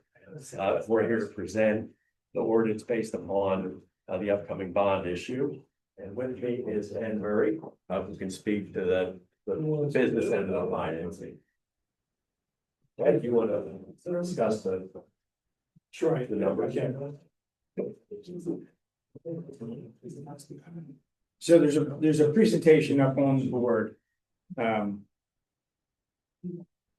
I had planned to go through most of the presentation, but I would tell this board that it is virtually identical to the presentation that I gave on July 14th. It goes through several of the business propositions, how much each debt service would be, This was slated to be the second bond issue of possibly three, but would give you approximately 19 million for the firehouse. Since it is basically the same, the only thing I think I would like to go through again, just for your remembrance, is probably page 4, 5, 6. So that's 4. So again, we're keeping this to $10 million. This is what we call phase 2 of the presentation. We're estimating new debt service, again, in that peach column at about $687,000 per year. And total debt service right now at about $1,467,000. And it's been discussed, this has already been kind of budgeted for in your fire millage. On the next page, again, is what we were looking at. This is in the light blue or Carolina blue. That's the bond issue that was done last year. So the township borrowed $10 million last year, got $9.3 million in proceeds. We're estimating the same thing this year, approximately $10 million. Debt service at about $685,000 per year. Should give you a combined between the two of them $19,241,000 in total proceeds. Again, this plan was always to be a multi-tiered plan, with the third one not occurring until after you had final bids, final construction costs, stuff of that nature. You were expecting different grants as well. So the third one is kind of an estimate, but we're hoping that it will be far less than that. So this is consistent with almost identical to what we showed you last year. The next page is kind of the timeline. Again, what I wanted to tell you about the timeline here was we were here last month to ask for you to advertise the debt incurring ordinance, to move forward with the debt incurring ordinance. In the interim, we've created all the investor documents, preliminary official statement that investors would look at for the bonds. We had the rating call with Standard & Poor's, which went very, very well. The rating agency confirmed the township's AA+ rating. That's only 1/2 rating away from being a AAA credit. That's better than the credit of the United States. I would tell you I've been doing this just about 30 years. The township manager was really, really good on rating call. She was professional, had a great understanding of the finances, and the rating agency was very impressed. So ratings in place, the investor documents in place. So the ordinance before you is basically all the public action you'll need to incur the debt. You look favorably upon the ordinance and approve the ordinance. We would lock in your interest rates and lock in those costs next week. Next Tuesday, we would sell the bonds and have everything locked in, if you look favorably upon the ordinance. And the ordinance is a parameters. It is phase 2. The ordinance pledges your general obligating taxing power. It directs the filing of the borrowing base and the debt statement with DCED. It provides for a call feature, meaning you'll be able to refund these bonds if interest rates go down in the future, just like you would in a home mortgage. You have to wait 5 years, but that's why we keep it to the size that we do, so you can get a 5-year call. It authorizes us to put together the preliminary official statement on your behalf, which we've done for the investors. And again, it'll be a bank qualified bond issue, meaning it will not exceed $10 million to get that forward. I think, Tim, you can go over anything else that I might have missed. Thank you, Ed. Yes. The one point I want to focus on, this is a parameters resolution. We do establish the maximum interest rate, the maximum principal amount, and a final maturity date no longer than 2051. So that we ultimately price the bonds. The pricing will fall within all those parameters for each year. Each year is laid out the maximum debt service that can be paid for each year. And that will be part of the application that's filed with DCED. Once they have that, they take about 20 days to respond at which point we'd be able to close after we have priced. Any questions from the board on this one? I have a question. Sure. In our presentation here that we're looking at on the iPod, it said $12 million. Yes. You're asking for 10. Yes, Can you explain that, please? I can.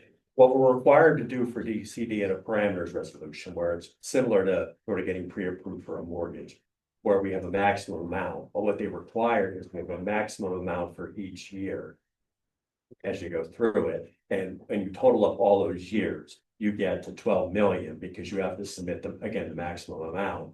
But to build in enough flexibility where in year 4, it could be a little higher, year 6, a little lower, but to build in all those different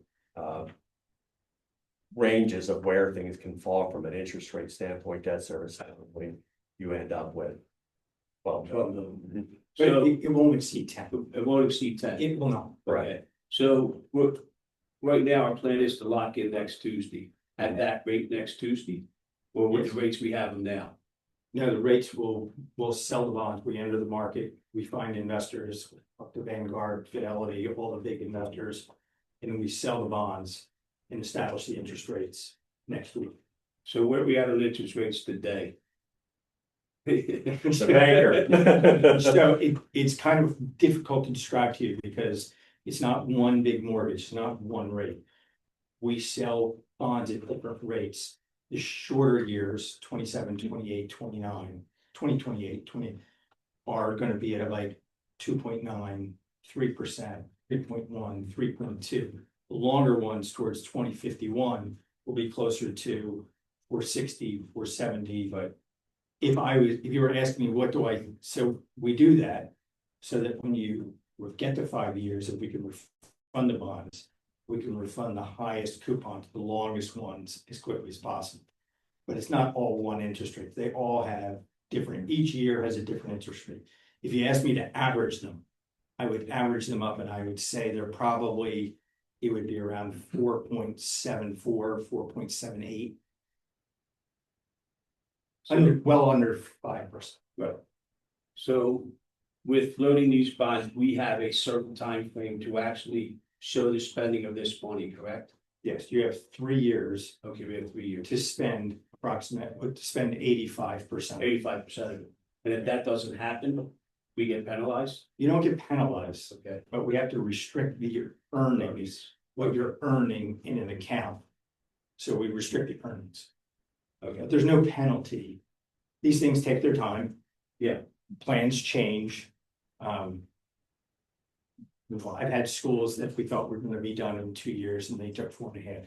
Right. You know, these things happen. Construction. Bids, you make change orders, different things. You never know in construction. Right. Especially with, new construction is usually easier because you're not ripping a wall apart and then finding a whole bunch of mess and then delaying you or increasing your costs. So new build is always better from a timeline standpoint, but no, there's no penalty if you're not done spending the 85%. New construction is getting harder today because of all the tariffs that are being brought against the construction material that is being brought in. That's my worst fear, is that we get caught in a in-between model here where we can't get the proper material to finish the building. And we hit that 3-year mark. And then it can be difficult to predict, but the legal rule on this, as relates to the IRS, is if your reasonable expectation is as of closing, that you think you'll be able to spend down 85% in 3 years. So that's a reasonable expectation.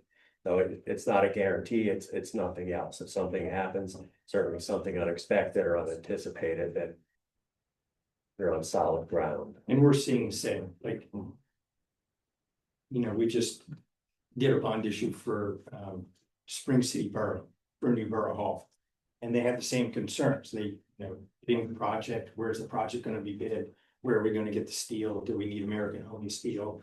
All those things. Same thing with schools. Everyone, these fears that you have about finishing, where am I going to get materials, are across every municipal project that I'm involved in now. Everyone has those fears. And you're right, that Tim's correct. You have to have a reasonable expectation. Mm-hmm. Stuff happens along the way. You haven't violated your reasonable expectation test.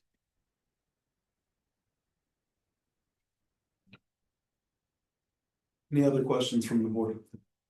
My question isn't necessarily for you gentlemen. I think you've done a very complete and very thorough review and report, and I thank you for that. My issue is that myself and several of the other commissioners feel that we have not completed the reorganization. And without completing the reorganization, we are uncomfortable doing a bond issue for $10 million. You just blocked it from moving forward. I'm sorry? You just blocked it from moving forward. This is a completely separate issue. We're not. It's public comment, yes. No comments from the floor. So, I'm going to ask that we Ruth, this is not, reorganization is not, this is not on this agenda item. We're speaking about this agenda item, which is bond parameters ordinance and bond purchase agreement. So you can't speak about something else when we are on review and consider bond parameters ordinance and bond purchase agreement. You're bringing up another subject that has nothing to do with our agenda item. I believe it At does this have a point in point of time. view. All right. Okay, it does not. Can I ask you a question, please? Yes, sir. Yes. Solicitor Keeley, Yeah. have we completed the reorganization? So the way that I see it, I look back at some of the past agendas and meeting minutes from January and February.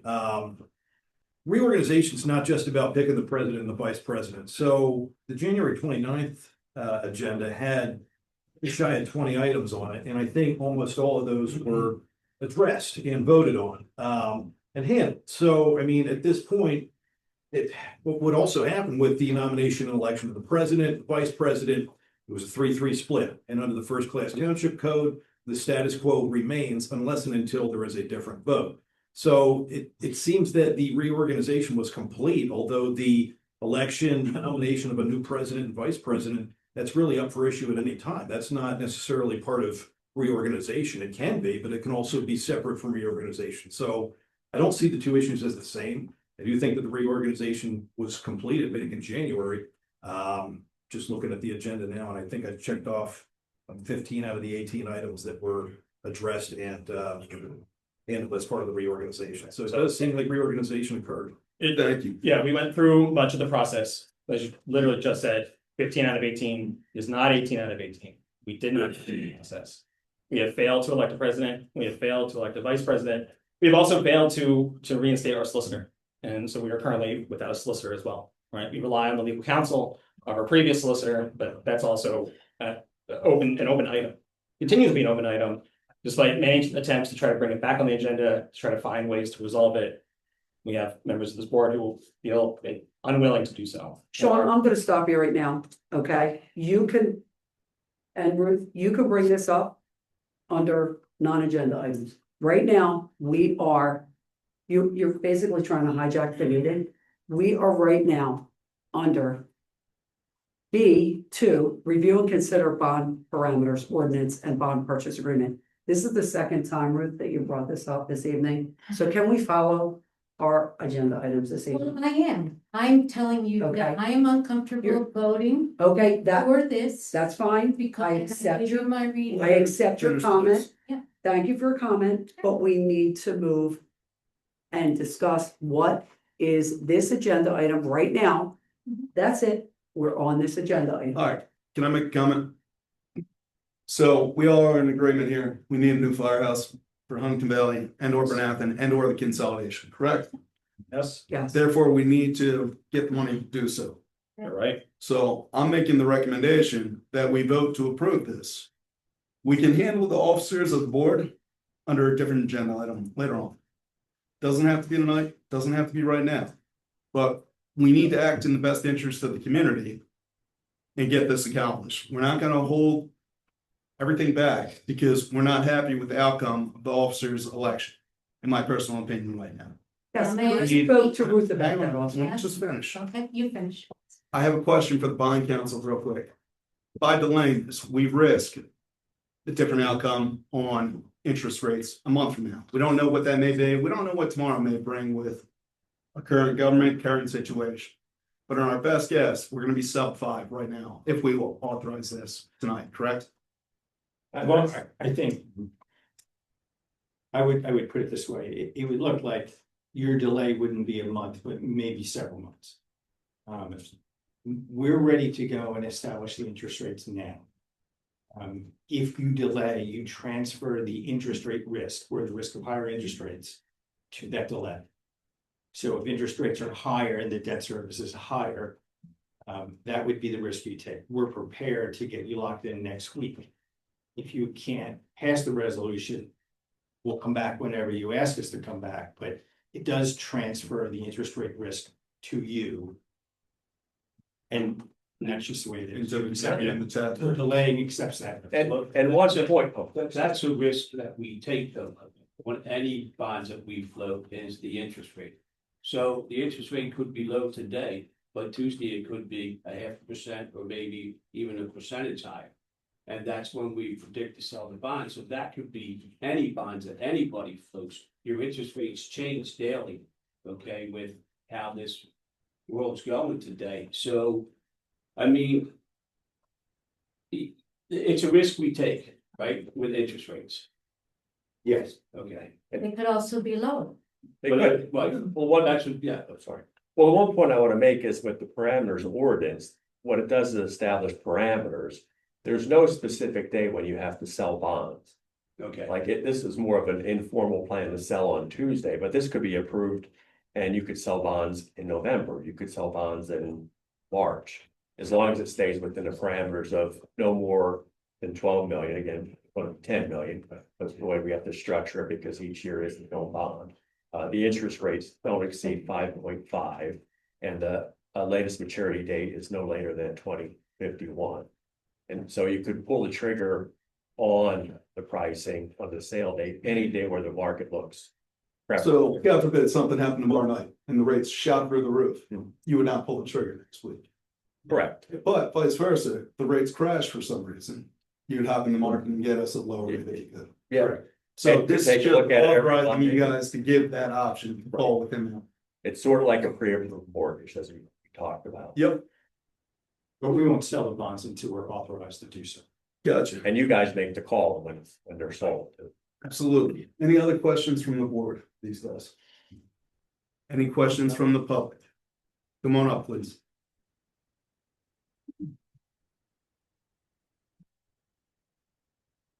Mark George Dale Road. I have one question with the bond, the titling of the bonds.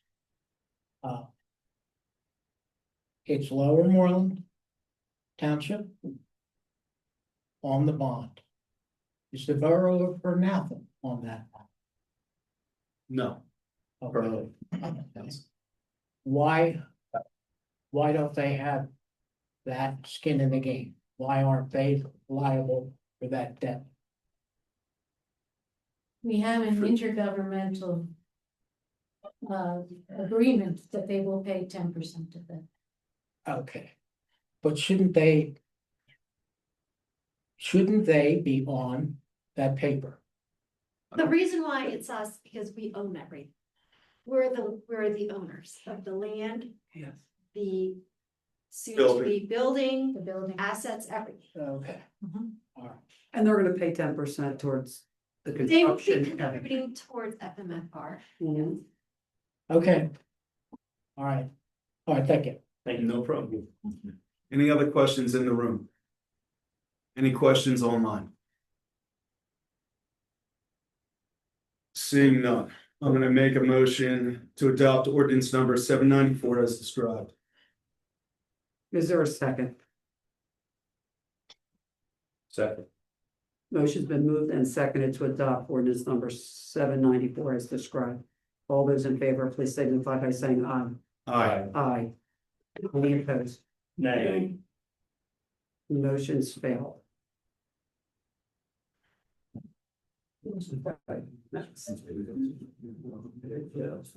All right, next up on my agenda for the evening. Thank you, gentlemen, for coming out. Thank you so much for coming.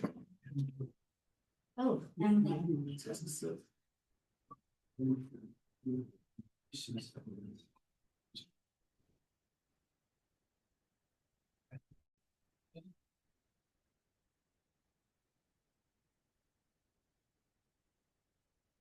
All right, next up on my agenda, DCED MTF grant application. As you recall, the board adopted a resolution at the July meeting for the DCED MTF grant application to offset the construction cost of Huntington Pike and Buck Road intersection improvements as part of the fire rescue station project. Since then, the township received preliminary feedback from PennDOT on the proposed road improvements and is now requiring that there be a full three-way traffic signal at the intersection versus flashing emergency lights as originally proposed. The new requirement obviously increases the overall construction cost, which changes the grant request from the 1.732 million to 1.987 million, triggering a new resolution. A copy of the updated resolution is attached for your consideration. Any questions from the board on this? Any questions? I do have a question. This grant has nothing to do with the grant that we're trying to get for the building itself, correct? The $10 million project. Well, this is towards that. This is towards, but we already floated the bonds for this cost, correct? There are two The sets, first sets of bonds that we float that goes towards, yes, the building, This- the new construction. This grant is to help offset some of that. This is specifically for the traffic. so it won't improvements jeopardize the associated- grant that we're asking for the building for the $10 million. No, it will not. Okay. Because there was some other grants that were put in this one that could, Right, so what you're talking about is we had two different grants that That's we had correct. applied for. right? One is the DCED MTF grant, the other one is the PennDOT MTF. Okay, We submitted the PennDOT grant back in April, yeah, and we are submitting this one, we just submitted this one now. okay, We didn't know what would actually get funded and decided to pursue both, hoping that one of them will be funded. It's just, trying to put as many of our eggs in a basket and spread it out to try to get the best return out of both. This grant, well, the first grant that we submitted was for the 1.7. That we can't change. But because the PennDOT review had just come back, just in time for us to modify the grant application, we can now put it for the larger amount. okay. This is just an after the fact. They will still take the resolution after the grant's been submitted. All the supporting letters from our local legislators, they represent 1.9 million because we were able to work out with them right before we did this too. I think what you're getting at, Chuck, is that we can only accept one of them Yes. if we happen to be granted both. Yes. We can only accept one of them because it's one project. Yes, And I think I just want to clarify that. that is I think correct, that's yes. Yeah, that's what I was, Right, yeah, if we get funding for both, yes, we can only choose one, okay. but at least we have doubled the opportunity, the chances of getting a grant. There we go. Thank you. Thank you. Any further questions from the board on this one? Anything from the public on this one? I'd like to make a motion to approve resolution number 2635 to apply for the DCED MTF grant in the amount of 1.987 million for the construction costs associated with Huntington Pike and Buck Road intersection improvements. Is there a second? Second. Motion's been moved and seconded to approve resolution 2635 to apply for the DCED MTF grant in the amount of 1,987,000,000 for the construction costs associated with Huntington Pike and Buck Road intersection improvements. All those please signify by saying aye. Aye. Any opposed? Hearing none, motion's passed. All right, proposal for new chief of emergency services search. With the departure of Mark Showmaker, there's a vacancy for the position of chief of emergency services.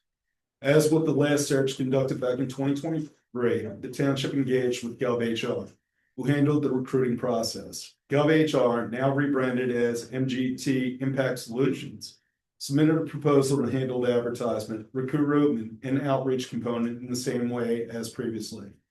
Moreland Township will receive a list of qualified candidates for a review committee to interview for eventual recommendation for appointment. Side note is we've reached out to Bernathen Borough and they've already authorized this process on their end as well. Enclosed is the memo which you guys had to review. Are there any questions on this? I have a question. Do we have a circulated job description yet? There was one circulated, a general description, and it's attached. I did, yeah, I added it today. I'm sorry, I missed adding it last Friday. But it isn't, it's the proposed job description that previous manager Hoffman had circulated prior to. I have a question. I think that this is geared towards somebody who is going to be riding the trucks for every fire. And I think what we really need is somebody to manage the two organizations. And by two organizations, I mean FM. I don't mean Bernathen and Huntington Valley, actually. What I mean are EMS and fire. We need somebody to manage those two, somebody a bit more administrative and less, on the truck. Operational. Because we have plenty of guys who are very good to work on the truck. I think he can go and supervise, he or she can go and supervise, that's fine. But I don't think that we need to find somebody who can carry a 50-pound pack, who can, climb a ladder that's 10 stories tall. I think what we're really looking for is a director of emergency services, not a chief of emergency services. Yeah, I would agree, understanding that their primary responsibility is, yes, overseeing the entity and the organization, and then providing direction, recommendation to the board, the eventual board of these organizations to communicate to us effectively. And so I agree, if they're too in the weeds, if they're actually responding to fires, that doesn't help them put focus on the job that we need them to do and that the boards need them to do, and that our emergency services, the entire organization is going to need them to do. So I'm gonna comment on this for a minute. I've been involved in emergency services in this township for going on 27 years. I was a full-time employee for a while, now I'm a volunteer. I've been a volunteer since June 30th, 2020. And full-time, no employment status whatsoever, no compensation from any department or anything of that nature, just to clarify this. With the way the future of this organization, FMFR, is going, you're absolutely right. We need somebody who is administratively competent, but we also need a chief that can oversee the day-to-day operations. They need to have both functions and abilities. I believe that the candidate is out there that can do this. Do we want to limit them and say, no, you can't supervise the scene and you cannot control the operations? No. If we're looking at the volunteers, we already know we're in a desperate situation. No offense to Ted and Tim and Ken, you guys are aging out. There's not a large base of volunteers coming out behind you to fill those roles. We do need a career person in that position as a leader. And I agree with you, focused on administration wholeheartedly with hopefully more of an EMS background than our last candidate. But they definitely need to have the operation ability to direct the scene as well. See, I disagree. We have people who do that today, who are very capable of doing But that. we don't have people to replace them in the volunteer ranks. What I'm saying is, like, we have chiefs, and I know I'm not an expert in this field, but I understand we have chiefs who can guide a scene, who can do all of that. This person, there's so much to do that is not that work. And I think that we were often left wondering, like, why aren't we getting like really detailed reporting? Why don't we really understand the long-term strategy? Like, what are all these things that we weren't seeing from our previous chief? That previous chief was very involved with those day-to-day operations. I don't think we need someone to oversee the people who are overseeing the people who are like, we just need someone who can take their feedback and understand and give them direction, work with the board, work with us, work with the borough to make sure that we're delivering the services they need and they have things. And that is much more of an administrative role than an operational. So I actually have a master's in public safety administration, and I've been operational with these departments for 26 years. They do need that guy that can do both as a chief and as an administrator. And I can tell you because I still do it every day. Okay, how about in addition to this description? We're all here tonight, so we don't hold up any more processes because this is really important, I feel, to move forward. I think I'm not gonna speak for all of you, but I really feel this is important to move forward with the chief of emergency services. We bring to EJ everything else that we feel is important, and then we can approve this with everything else, and everyone can send in extra bullet points, extra you know, whatever you feel. Uh, Can I help? administrative tasks, everything, whatever else, and she will add it. And then we will wait. She will send that to the agency and it will be included. So we can So you're saying Move this change the forward. job description, is that what you're? add to the job description. In addition to this, add, So reviewing the job description, I believe it actually covers what you guys want with the It administration. doesn't. it doesn't, we can, this and then with any additions that everyone has. It says that he'll be responsible for. It's vague, and it's vague, but it can be expanded on with, you know, we can approve this and then make additions to it. And then that The way. chief will we assign, won't have to. Coordinate, we won't have to supervise, wait till and next- monitor all daily functions. I mean, we need Would this. that be fund. okay? I mean, we're all I, agreeing. I'm not saying we don't move forward. What I think we're suggesting is we're trying to learn from from our past chief. We're trying we have to be self-critical, we have to self-assess, we have to understand like, where can we be better? We should always be trying to be better. And I will say, for me, I won't speak for anyone else, that what I didn't see from our last chief, that I wish that I want to see from this one, is more of the work at the top and less of the work at the bottom. I don't need this person to be on the scene. If they've had experience, if they can do it, like, that's awesome. I don't want to take that away from that person. That's ultimately your responsibility anyway. Just wait until I we're understand. done, finish, I'm gonna open it up. But- Public comment. Yeah, There are roles and responsibilities for different members of any hierarchy, doesn't matter what organization it's. And I just think it's important for us to put an emphasis on those skills. And allow for, and try to keep that person on those skills and focus on those skills and getting all those things done. It's just, I just don't want them to be taken away from that. And while they're responding or while they're on the street, where they're doing more operational stuff, because as I understand it, we have a lot of people who are very capable of doing that. We don't need one more person to do that. We need one more person to do work that we need that person to do, the stuff that's on the highest level. Any other comments from the board? I do. Go ahead, Joe. Go ahead. The chief emergency is the job description, is a hands-on job description right now. I said this at many meetings that we should hire a consultant firm. There are consultant firms out there that do, their services are about 9/11 communications, aeromedical, EMS and ambulatorial, financing, compliance and reimbursement, fire and rescue. This is what we're trying to do here. If you bring a neutral party in to try to form a consolidation program between the two departments through a consultant firm who specializes in all of these departments that we are now having this conversation about, okay? This is someone who's a neutral party consultant that specializes in a lot of these things, and it goes on and on, around critical care transport, healthcare, law enforcement, homeland security, fire rescue, EMS, ambulatory. This is a consultant firm. That's what they do for a living. If we were able to send them and ask them to come in and oversee this problem here, I think we may be able to move forward and come up with a suitable agreement for both departments, okay?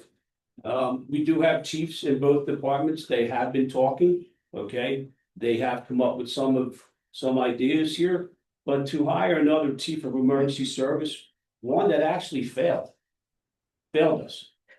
I think it's time that we move in a different direction and go for a consulting firm who specializes in all these issues that we are talking about. All right, thank you for your comments. Any other comments from the board? Open it up to the public. Come on up. Plenty of people. Mr. Brown, you're first. Lockdown 2559, Pennypack Lane, Moreland Township. Let me remind the commissioners, some of you that weren't here, when we went through this process, the top two candidates did not take the job because the job description didn't give them the power to change anything.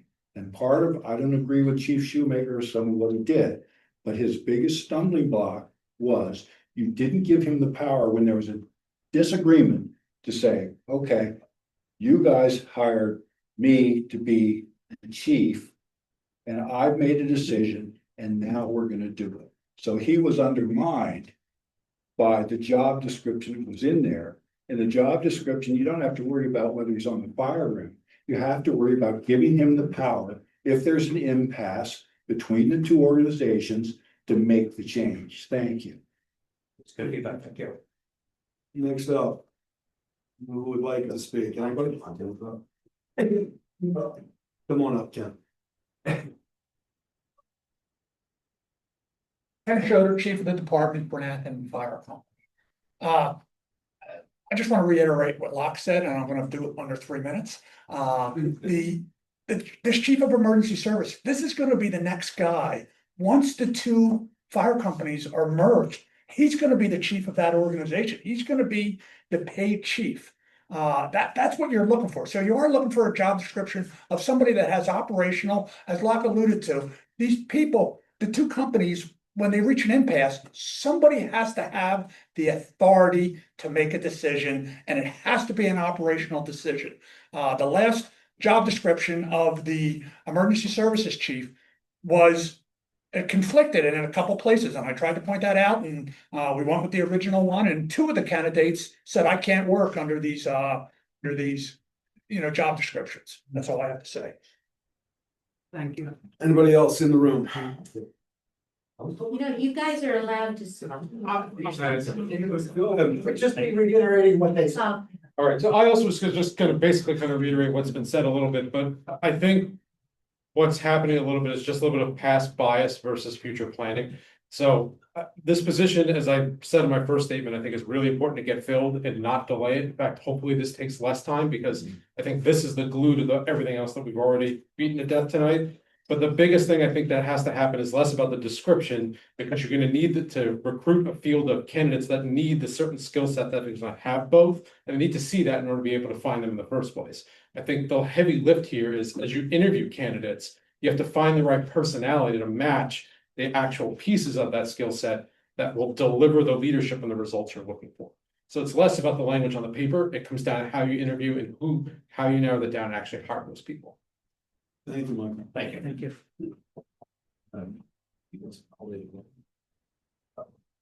I would caution the board Just about restate your handcuffing. name and Mike everything. McMahon, President of Firefighters Union, metaphor.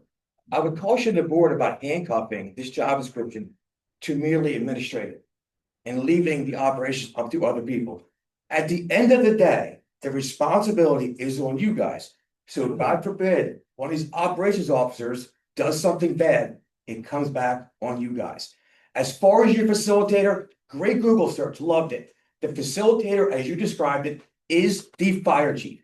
This department needs accountability and forward motion, and it's being handcuffed right now by your board. I hopefully this fire chief thing doesn't take 6 to 8 months. Do you have an expectation of how long it's gonna take? 3 to 4 for the last. It took 3 to 4 last time. Okay. And again, reiterate what Locke said, I know the first two candidates didn't take a job, I know them quite well. You can't handcuff the next one, we need progress. I'll respond just in general and just say, like, it's not my intent to say that this person should not have the authority to do any of the things that were. That's the way you see it. And so I apologize if I spoke or I wasn't clear. What I'm suggesting is that the roles and responsibilities of this person are more focused on the things about running the organization, ensuring that reporting, ensuring that personnel, ensuring that legal, all those things are running smoothly and they're communicated well. What I'm suggesting is they should spend less time doing, like, guiding teams, doing that deeper hands-on operational stuff. Not to say that they should not have the authority to do that, they shouldn't be informed, they shouldn't have the ability to make those decisions, they absolutely shouldn't. Okay. I work at a technology company, I work in marketing, it's different, I know it's very different. My boss is a chief, she makes decisions, she has the authority to make the call when she needs to make the call. But she relies on me to give her advice in my area of domain, and the same as other, and I would expect this person to do the same. To rely on the chiefs that currently exist in emergency services and fire to give them, this person, the advice and the information they need to make decisions and to make calls and to step in when necessary.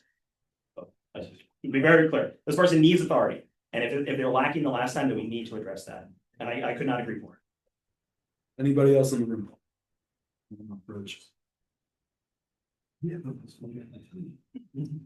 My name is Rich Roberts. I am the D platoon lieutenant.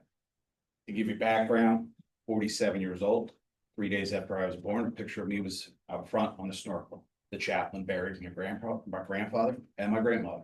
My uncle was a life member, I believe, of the valley. I came to work at Bernathen for one reason. This is where I grew up. 3 o'clock in the morning, when I've only got my 4 guys behind me, and Huntington Valley doesn't get a truck on the street, my job's difficult. So stipend crew, I agree. But when the personnel on the stipend crew can't wear air packs because of their age, or choose not to wear air packs, or aren't trained, it's not doing me any good. It's like your computer not having a plug. So I ask you to think about this and realize the background behind this. I come here to do my job, to serve the residents, but I need tools to do my job. The chief showing up in his car, that's great. But manpower showing up that isn't ready, they're walking around fire scenes without gear, they're coming into fire alarms without air packs. We went to the field house for a fire alarm. Guys walked in, they had a fire. 2 o'clock in the morning. That's any time, any kind of call. We're expected to be professionals. Whether I'm at my volunteer house, and I grew up in a combination department with career people and volunteers. Never once was it a matter of whether you got a paycheck or you came out on your own time, on how you showed up. You guys need to hold everybody accountable to be professional at all times. So I'm tired of asking chiefs to make sure it gets done. You're talking about whether or not Showmaker did the right job, didn't do the right job. I'm not going to judge that. But you need to have somebody that has the knowledge on all sides of things before you worry about what level they're going to do. So you need to bring somebody in with EMS and somebody in with fire so that they can manage it. I agree. I was a career chief for 14 years, 3rd busiest ambulance squad in Montgomery County. But I had to make sure I can get on the truck, because at the end of the day, your taxpayers want to know that the chief's not sitting in his office scratching the call. 12 minutes for a response. It's not fair to the people that are showing up in 3 minutes. Thank you. Anything else will be in the room? Anybody online? Nope. Joe, if I may, before Chief Showmaker left, Lieutenant, he put a graphic out there with nighttime stipend response time.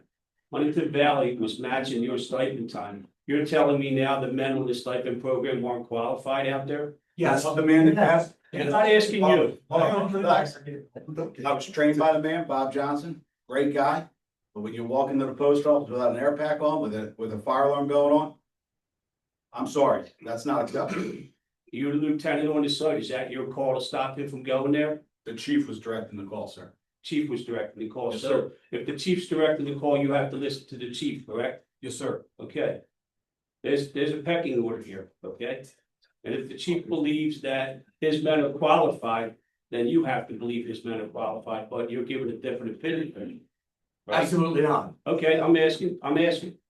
Absolutely. Just because you think somebody's. Let him speak, guy. Let him, I'm talking. Come on back up, Rich. You guys want to talk and have a dialogue back and forth? That my guess. The commissioners entitled to do that. But we're not touching that.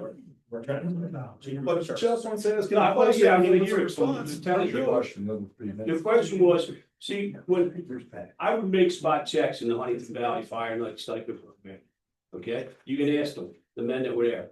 Okay, and the night I was there, there's 3 nights, 4 nights, 5 nights, might be more than a dozen that I just spot checked the non-stipend program. And I would ask each individual firefighter, what's your qualifications? They had a driver, and then one night they had an officer and 2 other qualified interior and exterior firefighters. Now you're telling me something different that I'm not knowing about, okay? But in the process, I wish we would have known this. Okay? Come check out our. You never asked. Have a conversation. Hold on. Derek, In all due respect. all did, All due respect. it's from the floor. I engage you to come. I'm there every 4 days. Sit down with you. I'll Okay. let you try. I'll accept that invitation. I'll let you try and pull 500 feet of 5-inch hose line. And then you can do me a favor. All 5 of us on my shift will pull 500 feet. Okay? I have no problem with that. Find the last stipend crew. The last stipend crew. And you ask, When ask them. When was that? When was the last stipend crew? You ask, I don't know. I don't manage that, sir.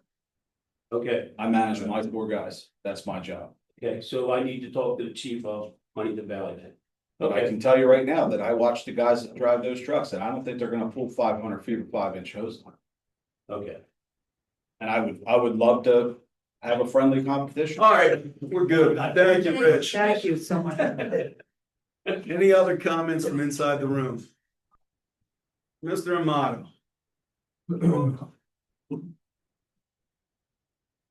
First of all, those practices of pulling 500 feet of 5-inch hose is ridiculous, Rich. Why? Address would we us, do please. this? Chris, address the board, please. That's Go ahead. not how you lay in on a fire. You know that. You've been in the fire service long enough. These are irrelevant comments to destroy what we work very hard to do.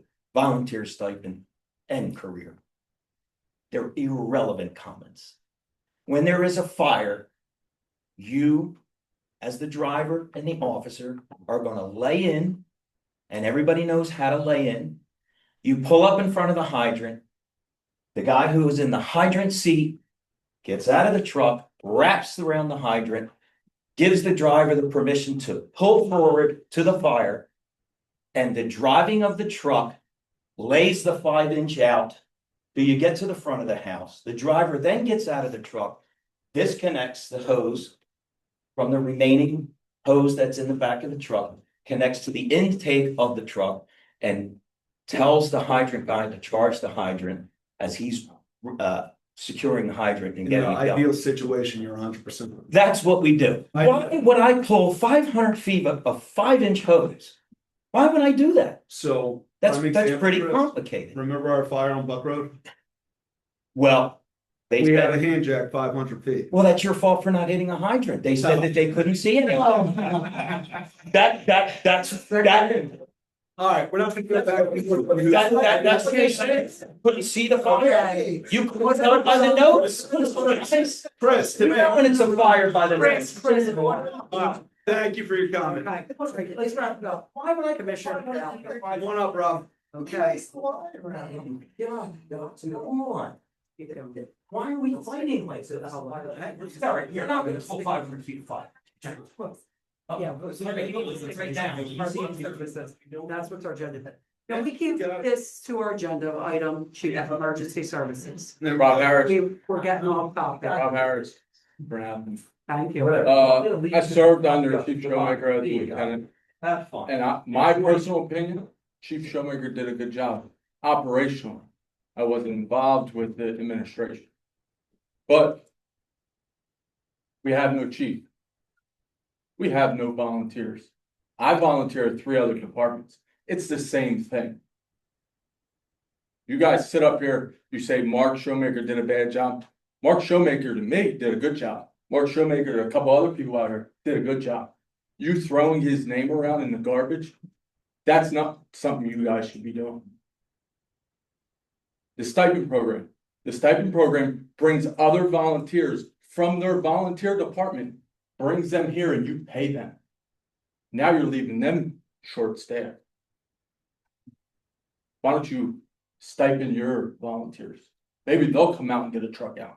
Can you please stick with just chief Yeah, of emergency yeah, services? That's what our agenda item is. Thank you. And I would like to say, the crew that's sitting in the back was here last month.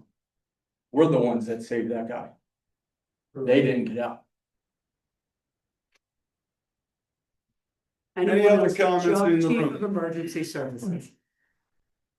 Come on up, Fred.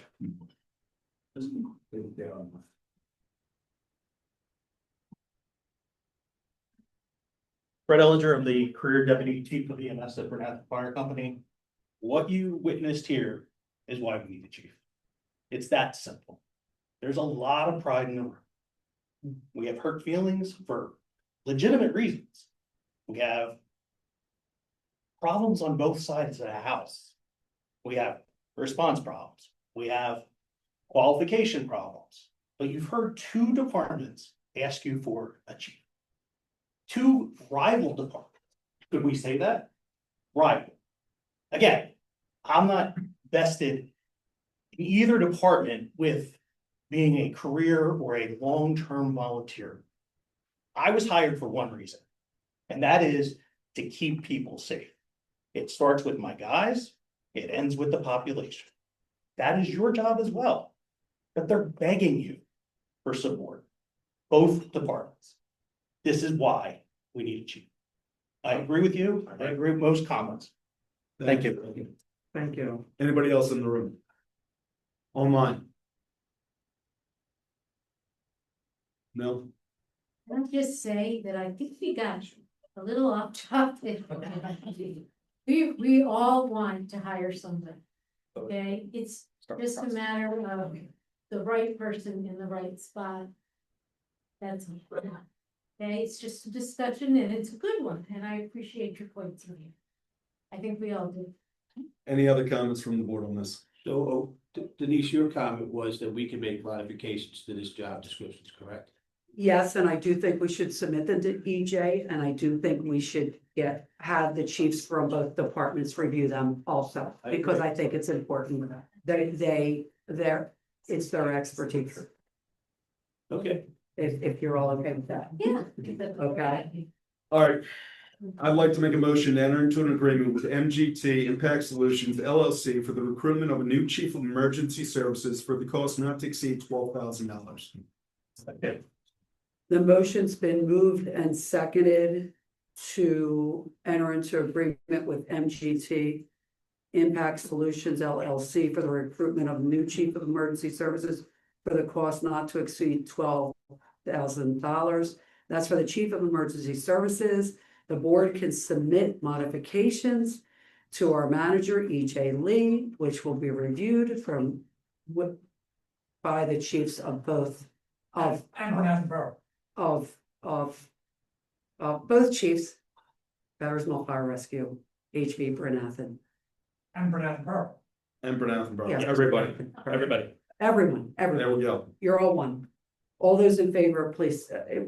Yes, Those it's in been favor, moved and please. seconded. Did- Aye. Aye. Aye. Any opposed? Hearing none, the motion's passed. Thank you, commissioners. You, Commissioner Kennedy. All right. Next on my agenda for tonight is updated emergency operation plan. The latest version of the township emergency operation plan is outdated, and an updated version needs to be adopted. Optional Chief of Emergency Operations Coordinator and Rich Worthington, Deputy EOP, have drafted the updated EOP. The main operation plan has not changed, but personnel, elected officials, and equipment lists have changed over the years and reflected in the updated plan. The plan was last updated and adopted in 2019, enclosed are the following updates: EOP for the board's review, and the resolution adopting the latest updates of the EOP. You guys have a chance to review this. Any questions from the board on this? No, I think the Charlie and Rich did an I think they excellent did a job. great job. That's There we go. Any comments from the public on this?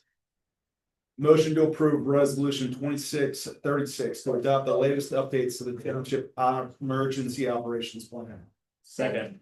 Motion's been moved and seconded to approve resolution 2636 to adopt the latest updates to the township emergency operations plan. All those in favor, please signify by saying aye. Aye. Any opposed? Hearing none, motion's passed. Thank you, Commissioner. All right, we made it to the monthly reports. Chief Smith, We're moving. take a chance.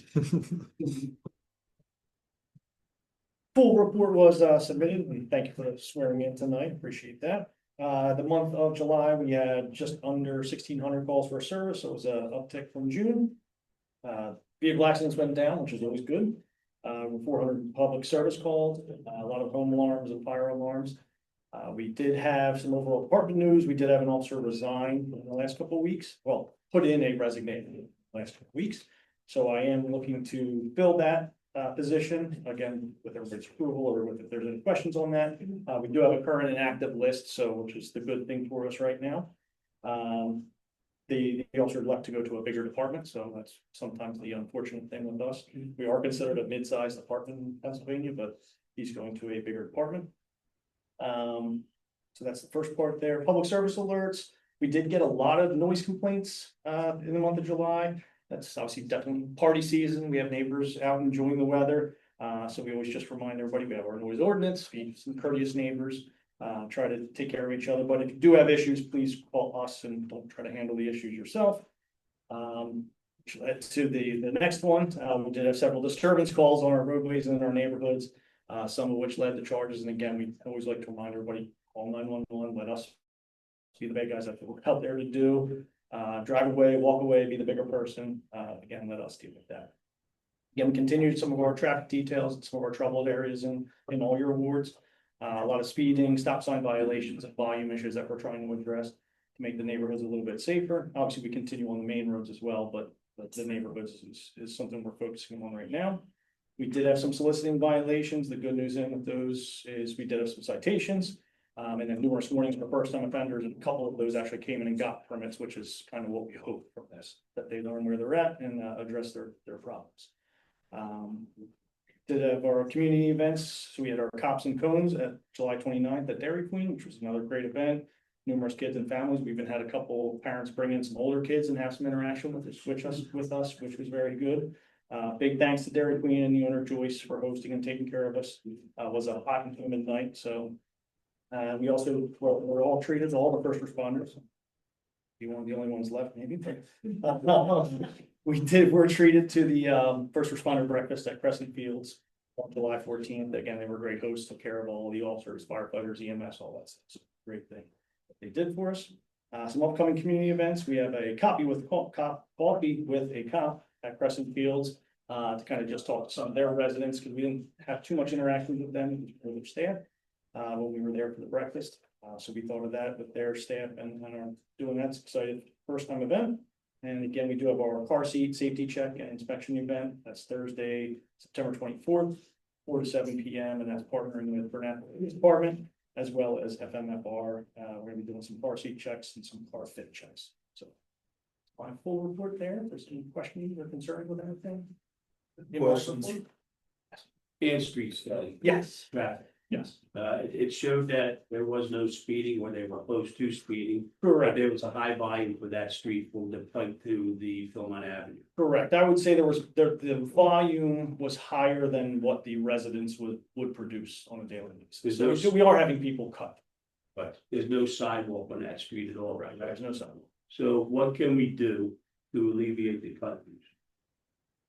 We do continual enforcement of the stop sign, which is the one thing that is out there that we do have continual violations of. One of the other recommendations that was made was that we put some speed limit signs up, at least to notify the residents, so the people traveling through.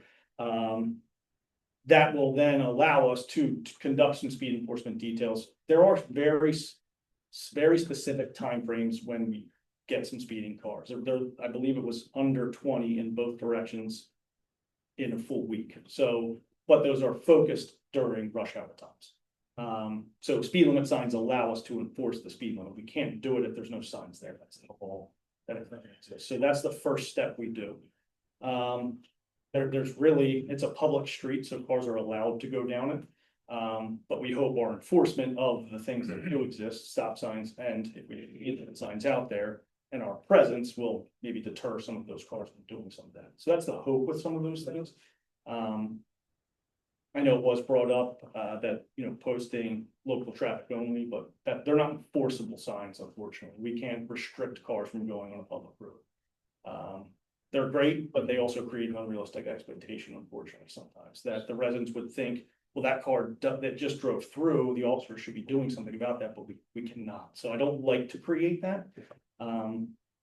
And we never recommend them for that reason, because it could create more issues, or a resident saying, well, you don't live here and you could cause fights in the street and stuff like that, which we have had. So, and we've all seen it in our neighborhoods with people going for stop signs and then people start yelling at them. Again, that's lawful, but it leads to some of those things, and we don't want that on their side. So the study doesn't recommend another stop sign in Randolph Street. You stop, and then you go 30 yards and you stop again, and then you go to Huntington Pike. That won't happen. Yeah, we wouldn't recommend that unless it's warranted. You would need warrants for that of accidents, or issues or conflicts that could occur at that intersection, and we're just not seeing that. Again, because you don't have a lot of cars coming out of Randolph. That would be it. Well, yeah.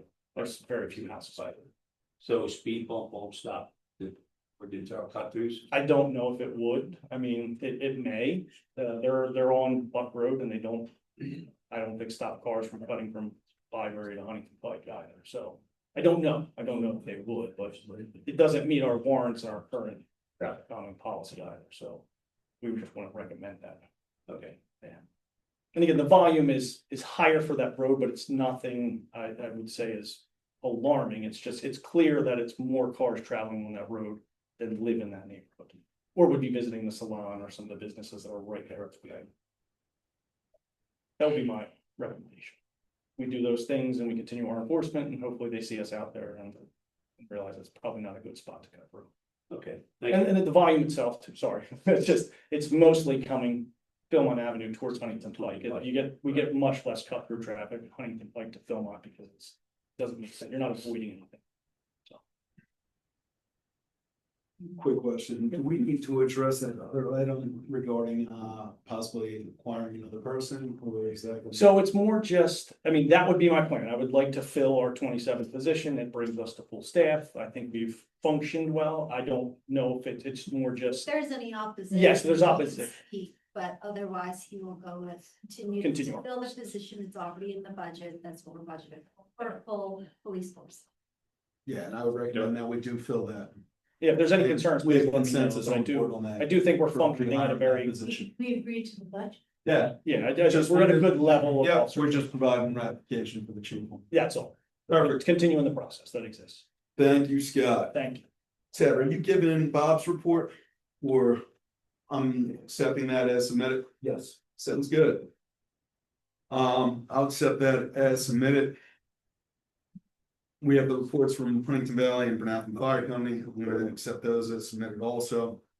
One of the things that I do want to comment on is in regard to Commissioner McDade's comments last month on that 45-minute response. That's correct. They put a clarification piece out. I in see the it. minutes, I read it, gave it yes. soon. I Does read that provide you the It clarity? did, yeah, it did. So it wasn't actually 45 minutes. It was 13 minutes to get out the door from dispatch. Look at Using, using.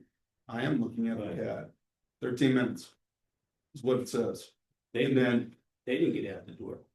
that's what it says in the report. Right, they couldn't leave, Joe, because they didn't have no one from Huntington Valley to take that ladder truck. If they left, and we had no service to Levelwood and the borough. That's not true, Commissioner McDade.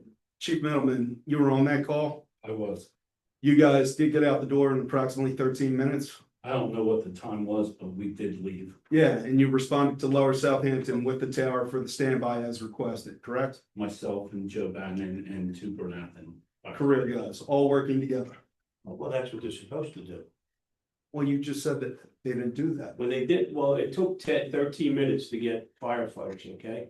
Because of the daytime stipend program that was canceled, if the daytime stipend program was there, this situation wouldn't have happened. Right? So So we had a daytime stipend. Just Just let me finish, John. If we had daytime stipend in Huntington Valley Fire Department, we wouldn't have that situation. So to clarify back to what you said, and I'm going on what you said, that it took them 45 minutes to get out. Right, That's untrue. It was 13 minutes for a standby. Then it took them 30 minutes to get up there. okay, so I was at Total was everything 30. together, right? Total was, I believe, 30 minutes to get to their station. It was dispatched at 10:45 in the morning in 4 seconds. And they have it out the door at 10:58, so 13 minutes. And at 11:15, approximately 30 minutes later, total time from dispatch, they arrive at Lower Southampton Fire Station. Because they went non-emergency. They were recalled though before they got there, correct? No, I don't believe so. Were you recalled Ted before you got there? We stayed at their station. Okay, stay at their station, okay. Yep. So just wanted to clarify that and make sure everybody was clear on the facts. Yeah. All right. Outstanding, Joe.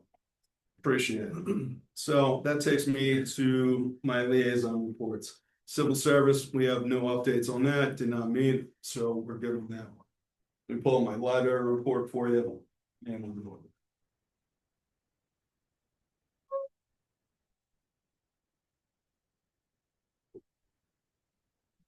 All right.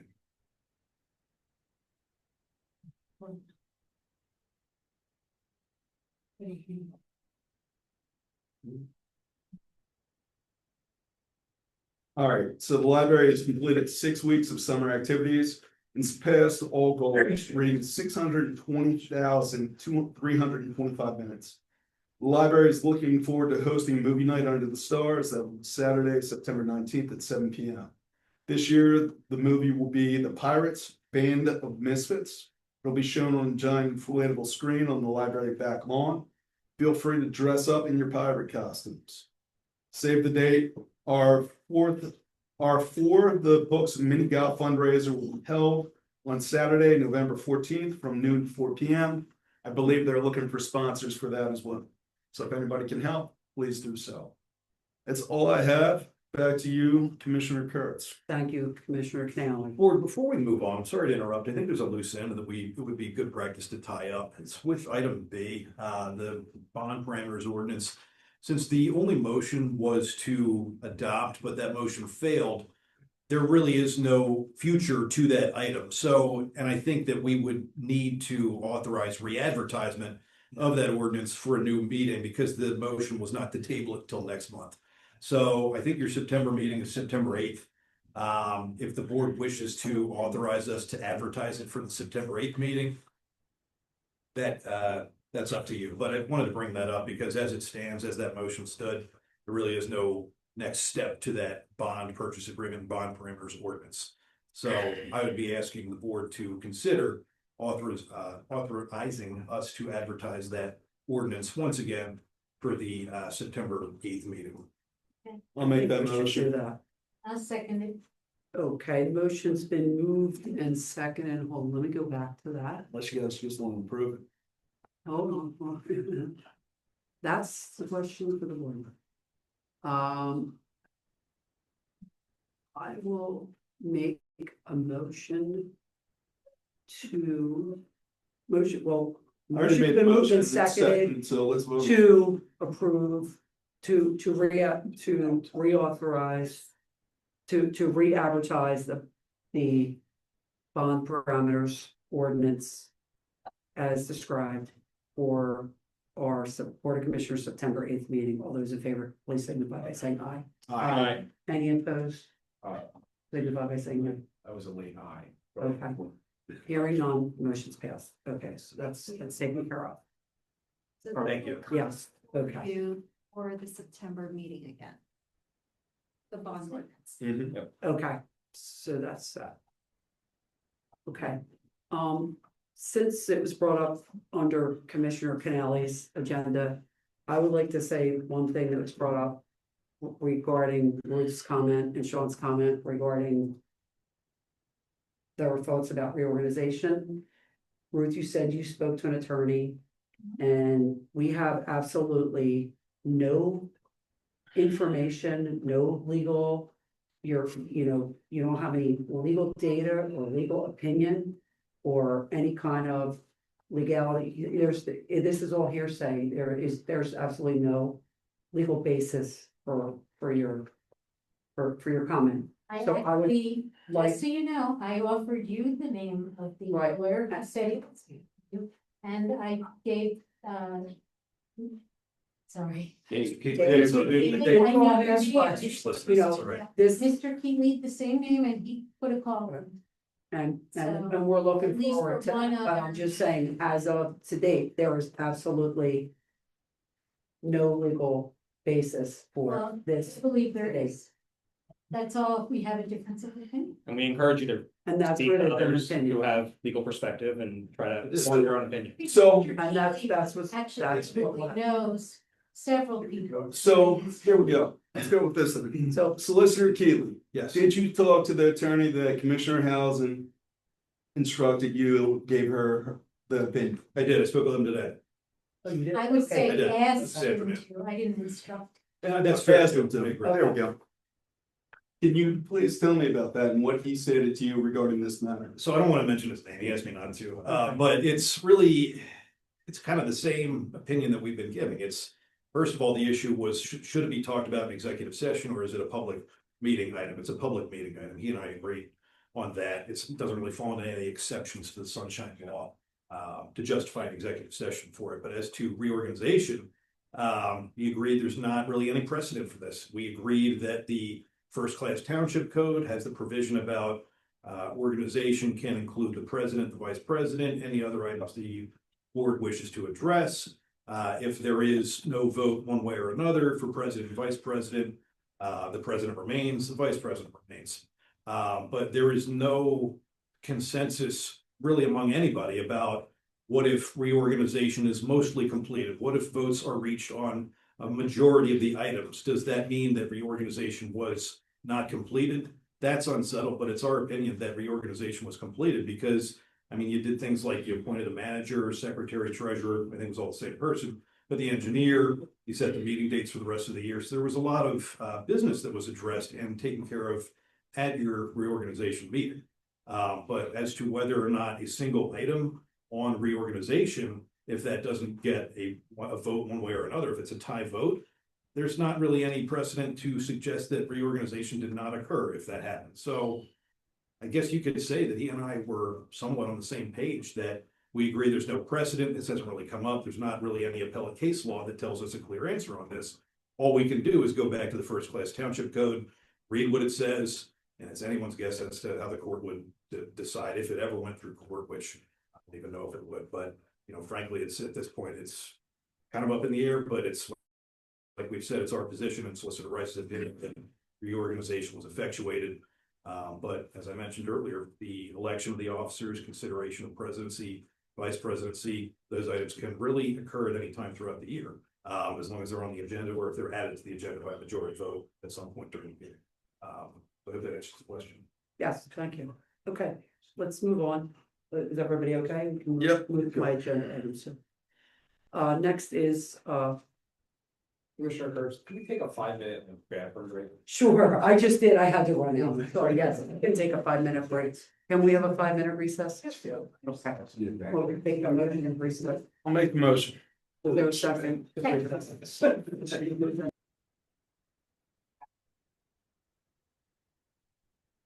Lower Moreland Township Board of Commissioners meeting reconvening at 9:54. Okay.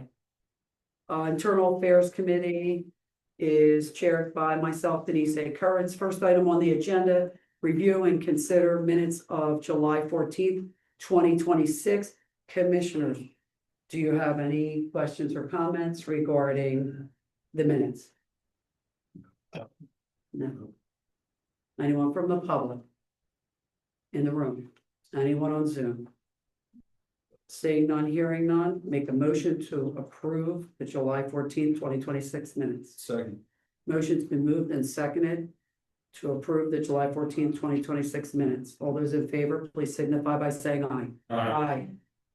Any opposed? Hearing none. Motion's passed. Thank you, commissioners. Next, review and consider the August 2026 bill list. Commissioners, any questions? EJ already answered my questions. Okay. Take them offline.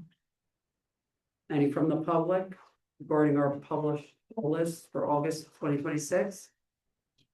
Anyone on Zoom? Hearing none, seeing none. Would anyone like to make a motion? Make a motion to approve.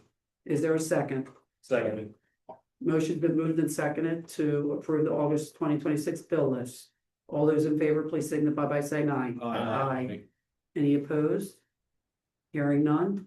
Motion's passed. Thank you, commissioners. Next is review and consider recommendation for payroll company. EJ, could you cover this for me? Yes, sure, yes. So the last couple months with the departure of the township manager, there's some flexibility in staffing and some budgeting. You know, we've been looking into outsourcing our payroll process to a third party. And so I've looked at 3 different companies, a little bit more than that, but 3 that responded timely and provided some information. And of the 3 that I've met with and done demonstrations with, I, you know, did a background on each of them, on different municipalities that currently use them. Out of the 3, 1 did stand out a little bit more. And that's the one that I'm recommending for the board to approve. The thing that stood out the most with them is that we are moving towards a pretty aggressive implementation to try to get this going by the fourth quarter of the year, which is October 1st. And not only did they get the best reviews from current users, but they also, there's one municipality that has the same financial software as us. So in order to get us going with them, it would be much quicker because they would just have to copy what's already in place. And so those were just the double benefits of this company. And that is the company that I would recommend. Price-wise, they were also one of the more competitive companies. They seem the lowest price out of the three. No. They have In different In ways, retrospect. yes, there was another one that had a lesser upfront fee, but a little bit more long-term Higher. fee. Yeah. This one had a little bit more upfront fee and a little bit less on the long term. on the long run, yeah. And they work mostly with the municipalities. They have, yeah, out of the three, they had the most municipal experience. The other companies did too as well, but the trend has been that a lot of the other municipalities have been switching to this company just because they were a little bit more focused solely on payroll and had a good experience with municipal payroll, which is vastly different from private and other nonprofit payrolls. No. Does the board have any other questions for EJ? No. Thank you, EJ, for all your research regarding this. Does the public have any comments for us or for our manager regarding this payroll service? I don't see any in the room. Anyone on Zoom? Okay. Would anyone like to make a motion? I'll make the motion to authorize the township manager to enter into the agreement with ISAL based on the proposal received. Thank you. Is there a second? Second. Motion's been moved and seconded to authorize the township manager to enter into an agreement with ISAL based on the proposal received. All those in favor, please signify by saying aye. Aye. Aye. Any opposed? Hearing none. Thank you, commissioners. Motion's passed. Next is the administration report. Budget. Manager Lee. Sorry, Oh, wait a budget. second. I'm sorry. I've missed one. Review and consider our advertised budget schedule. So, it's time to take a look at our budget process and review our meeting schedule for this fall. Can't believe it's here, right? We have to advertise our meeting schedule and we have 3 of them. So budget session 1 would be Tuesday, September 29th at 6 p.m. And budget session 2 would be Monday, October 26th at 6 p.m.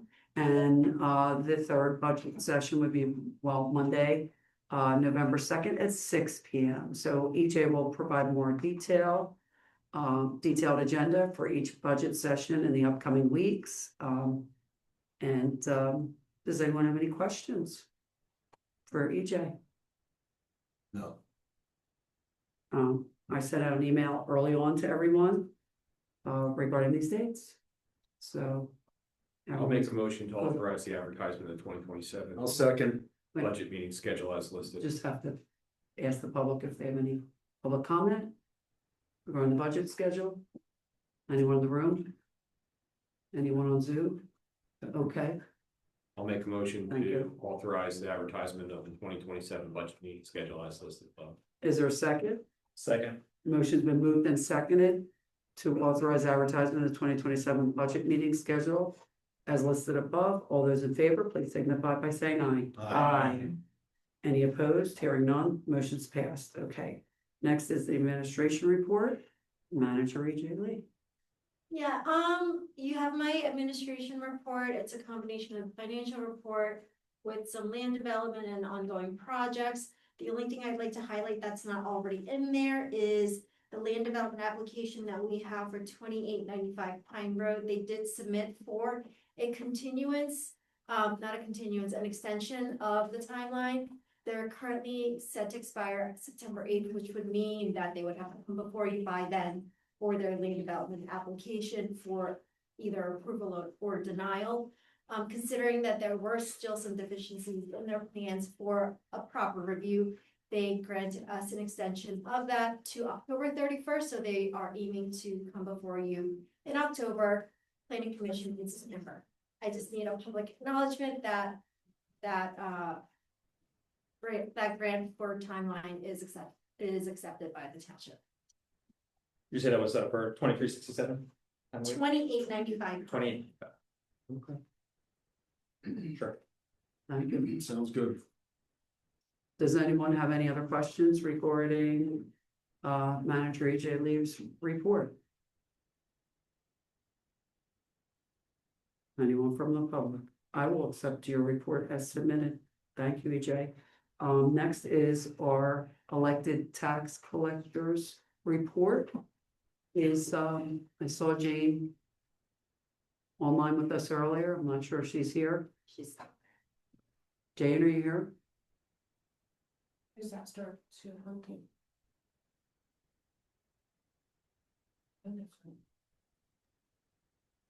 Thank you very much, Commissioner KURITZ.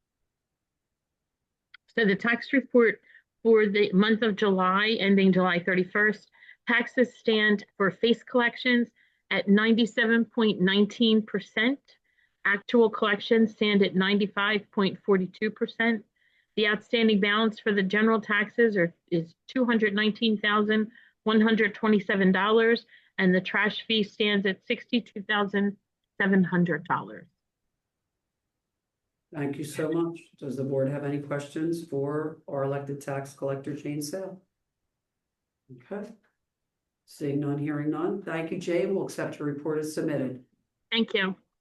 Next is just my liaison reports under Lower Moreland Township School District Diversity Committee. We don't have any meetings scheduled. On library events, we have the movie night under the stars, which is September 19th at 7 p.m. on the lawn, and if it rains, they will be in the Red Line Gym. And next is HVAA. They have a lot of great things going on with HVAA. Their third annual Fall Fest, save the date. It's on October 3rd at the Lower Moreland Park. And the events will feature their traditional free activities, including balloon animals, face painting, bounce houses, and a dunk tank with a DJ, food truck, spiritware, and Mini Thumb will also be there. Also, they wanted to note that they are working on field maintenance to ensure their players, coaches, and families can enjoy the best possible environment. In addition to the community, HVA now employs staff to clean Lower Moreland Park and clear the fields 1 hour before training each day. It allows their coaches and players to focus entirely on soccer and allows families to enjoy the park and have a clean environment. Brad Sorkin was here with us, but he left. He has been inducted into the Southeastern Pennsylvania Hall of Fame, and he also was inducted into some other Hall of Fames. In-house soccer has begun. It has not begun yet, but they are enlisting volunteers to help coach and manage the team. So if you're interested, please contact HVAA. Their high school preseason boot camp is underway this week. So to help out the high school soccer players, they're preparing for the upcoming preseason. And that concludes my agenda items for this evening. Next, the chair recognizes Commissioner Mueller, Chair of the Community Development Committee. Dennis. Thank you, Commissioner Kurtz. Vice Code Enforcement Officer Ted Middleton, the building official report. We had 57 permits issued for the month. We had 18 meetings with homeowners and contractors. We were out on 14 complaint inspections. Overall, the code department had 198 inspections, 9 residential UNO inspections, 1 commercial inspection. We had 1 hard board, 1 zoning hearing board meeting. We went to court twice. 1 was with Dave. So, and we went to a class on crisis tracker. That's the new damage assessment to support the valley if we have any type of emergency management issues. Any questions? Yeah, thank you. Good. We'll accept your report. Okay. That concludes my agenda. Thank you. Next, chair recognizes Commissioner Blanton, Chair of the Ordinance Committee. Thank you, Commissioner Kurtz. I only have one item on my agenda tonight. It's to review the zoning hearing board agenda and decisions.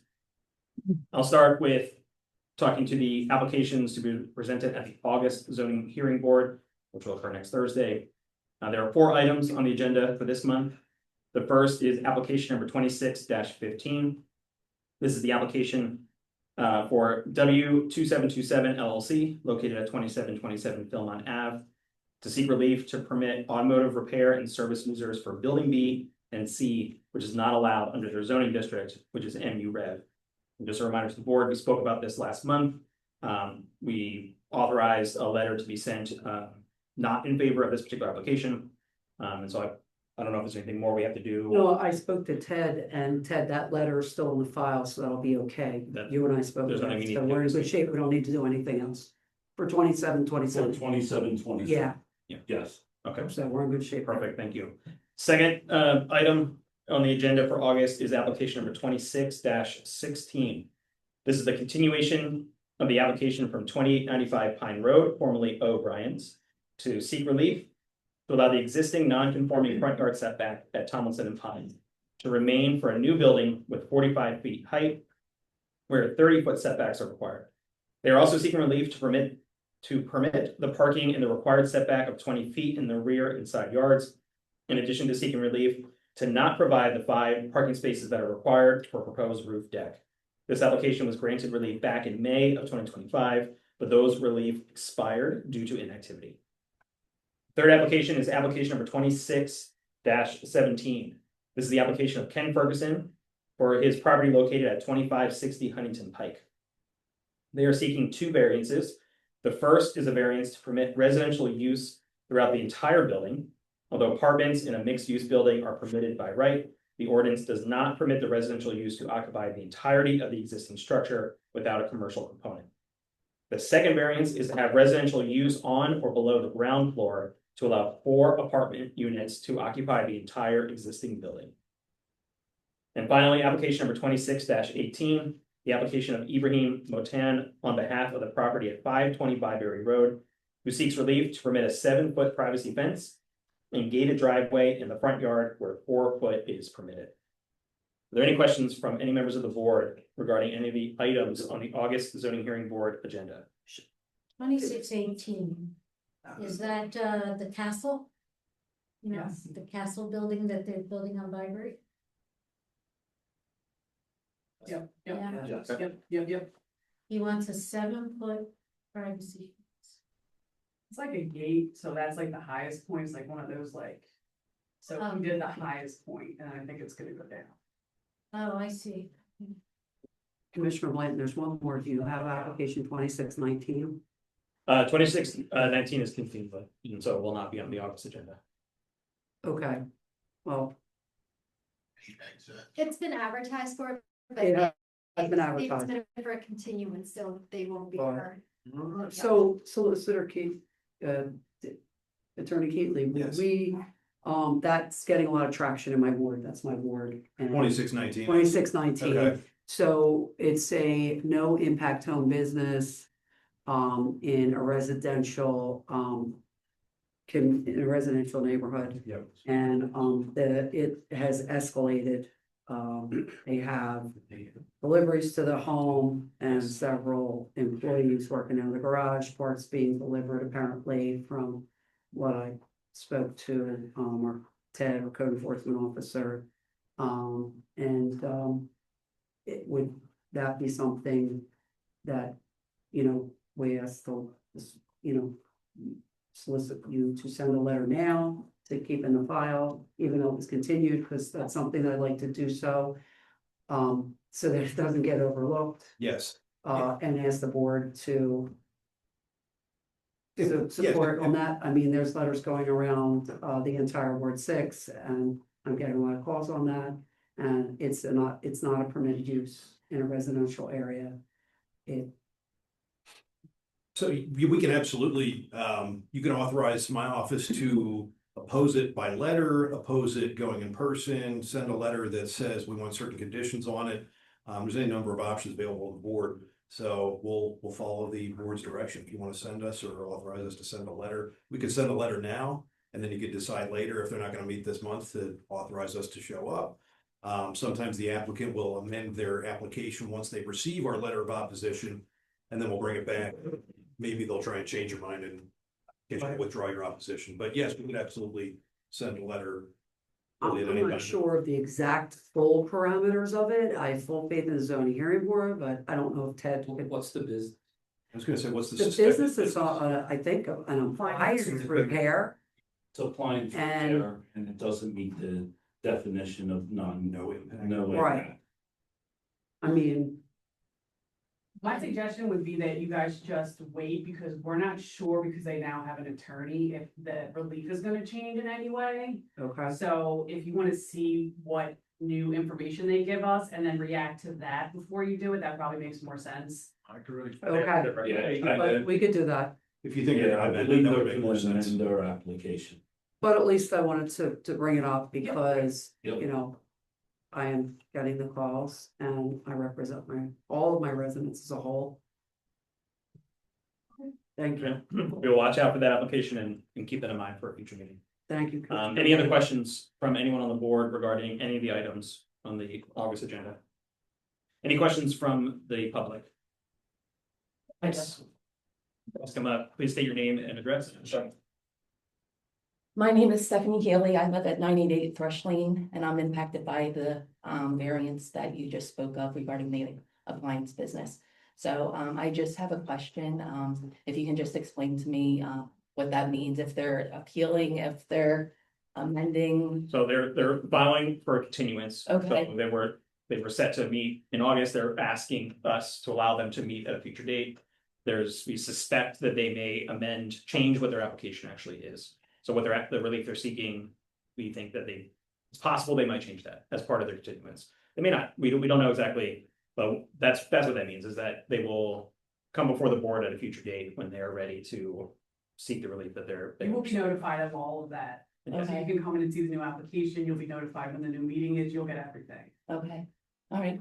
Well, on that note, I would just like to appreciate everyone's support because it's been an ongoing issue for a long time. Thank you.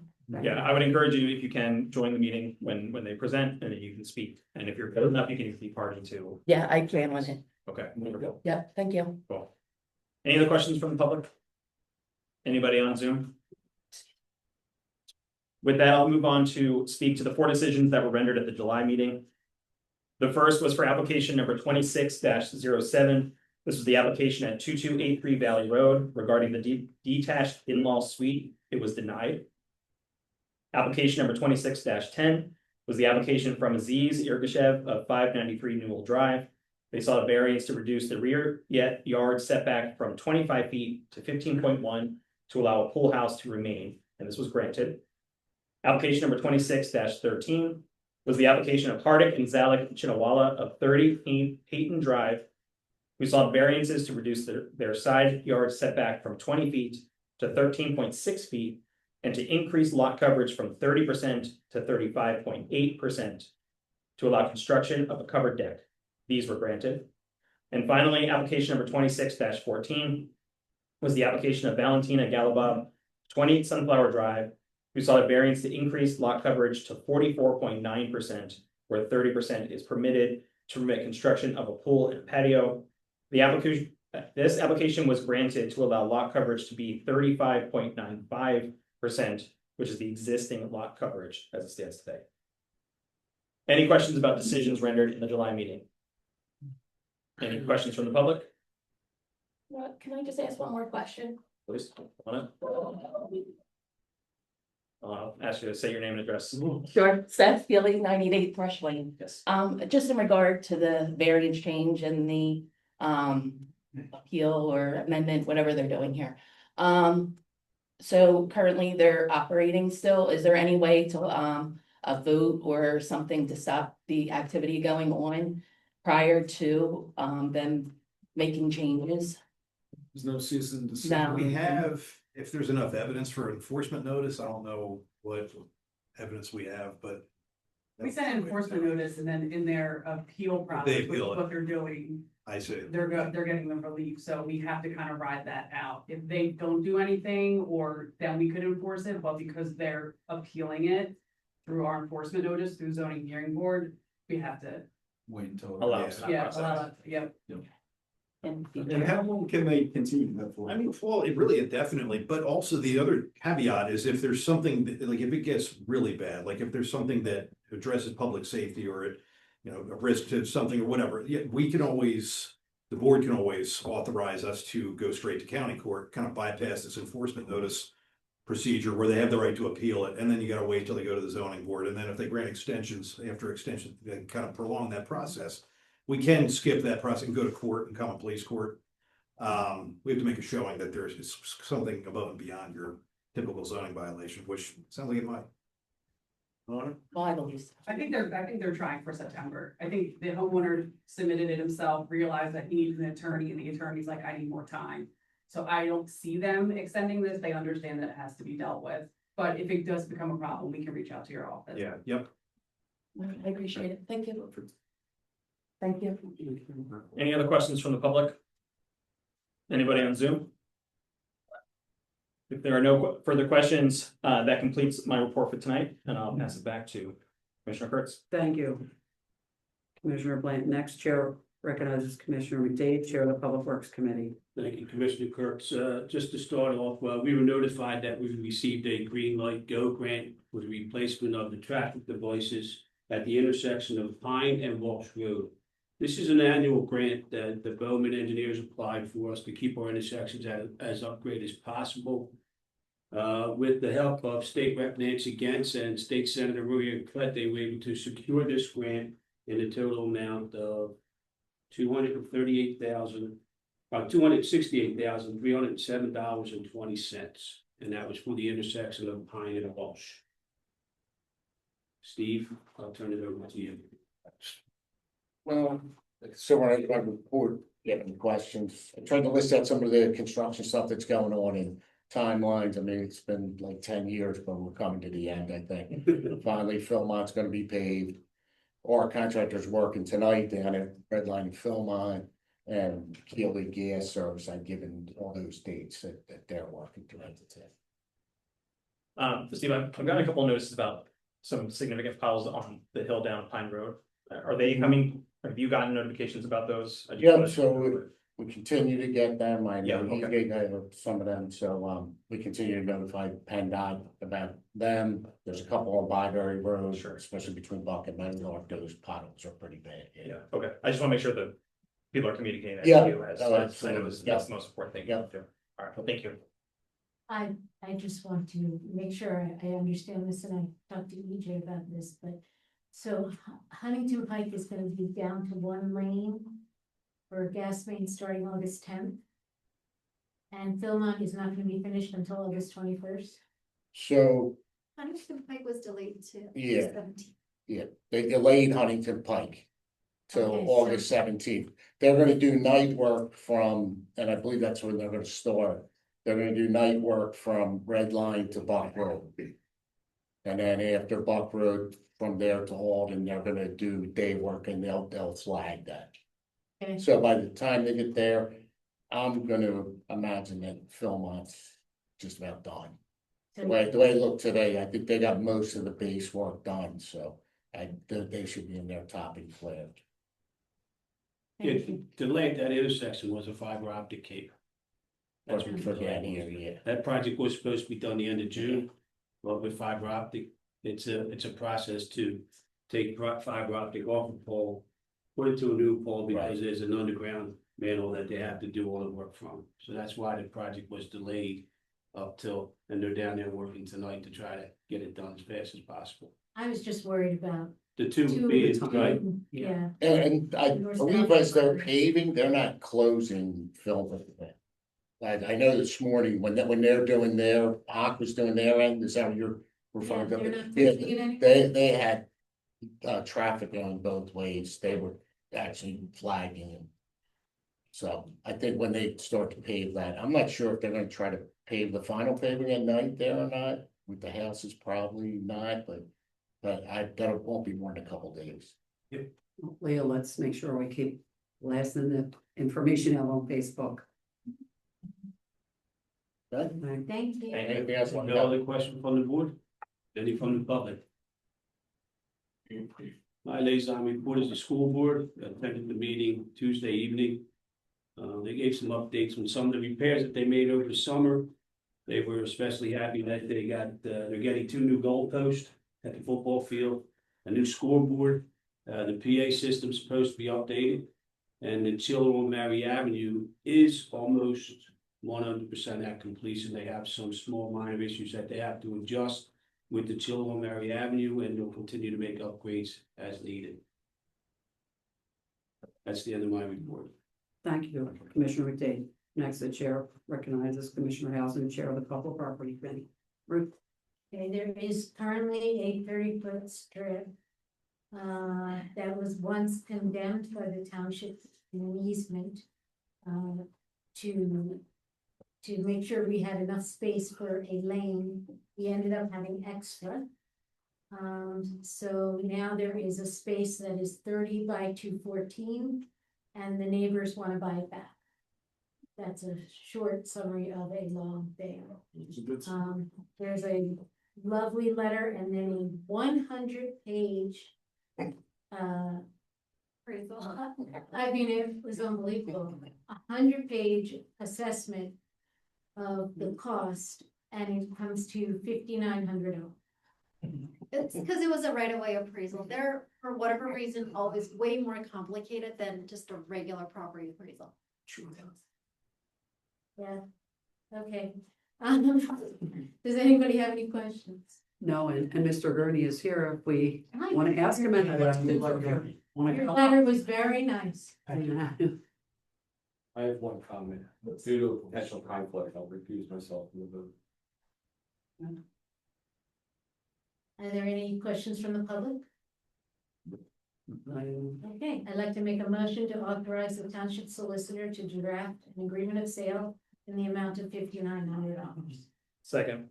Motion has been moved and seconded to authorize the township solicitor to draft an agreement of sale in the amount of $5,900. All those in favor, please signify for 1634 Byberry Road. All those in favor, please signify by saying aye. Aye. Any opposed? Hearing none. Motion's passed. Thank you, commissioners. Okay, my next item is the Ramage Run and Pine Road Elementary Basin Landscaping Project. This is part of our, wastewater management type thing that we're doing to make this town. It's part of our pollution reduction. This is more like what I should say.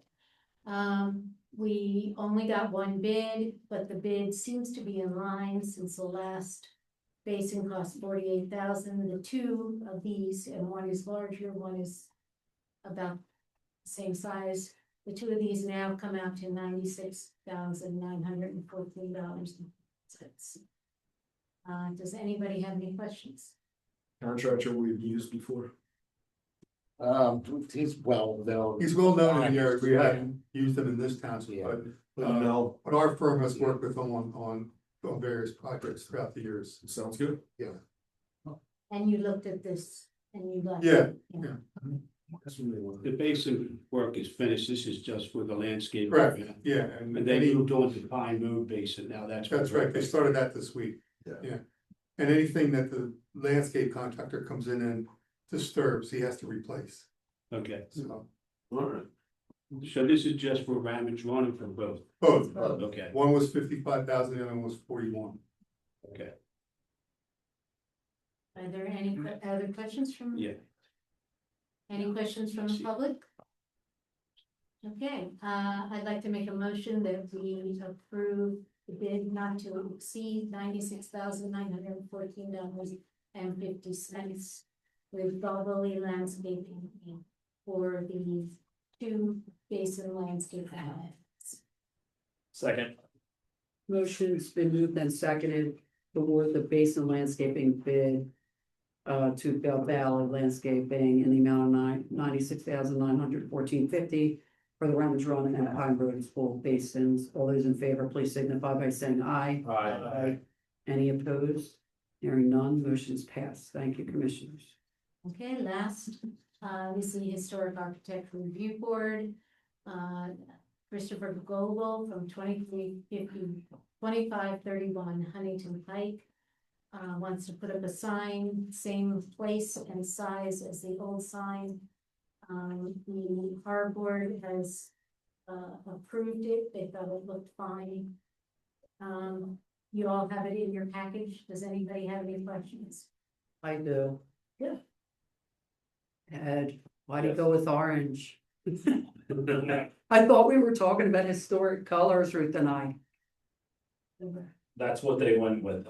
So this insurance agent explained that that's their colors, that's what he wanted. It's in the courtyard though, right? So it is in the courtyard. There's only one small sign on the freestanding sign that is 6 inches by 30. That's out on Honey. Everything else is. Right. The Yep. small one on Heinz Park. Yep. Okay.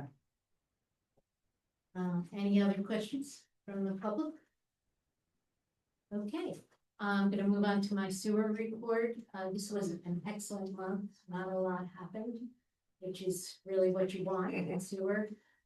We did at Chapel Hill Plant, the new clarifier is up and running and working well, so we're going to take down the other old one soon and restart that.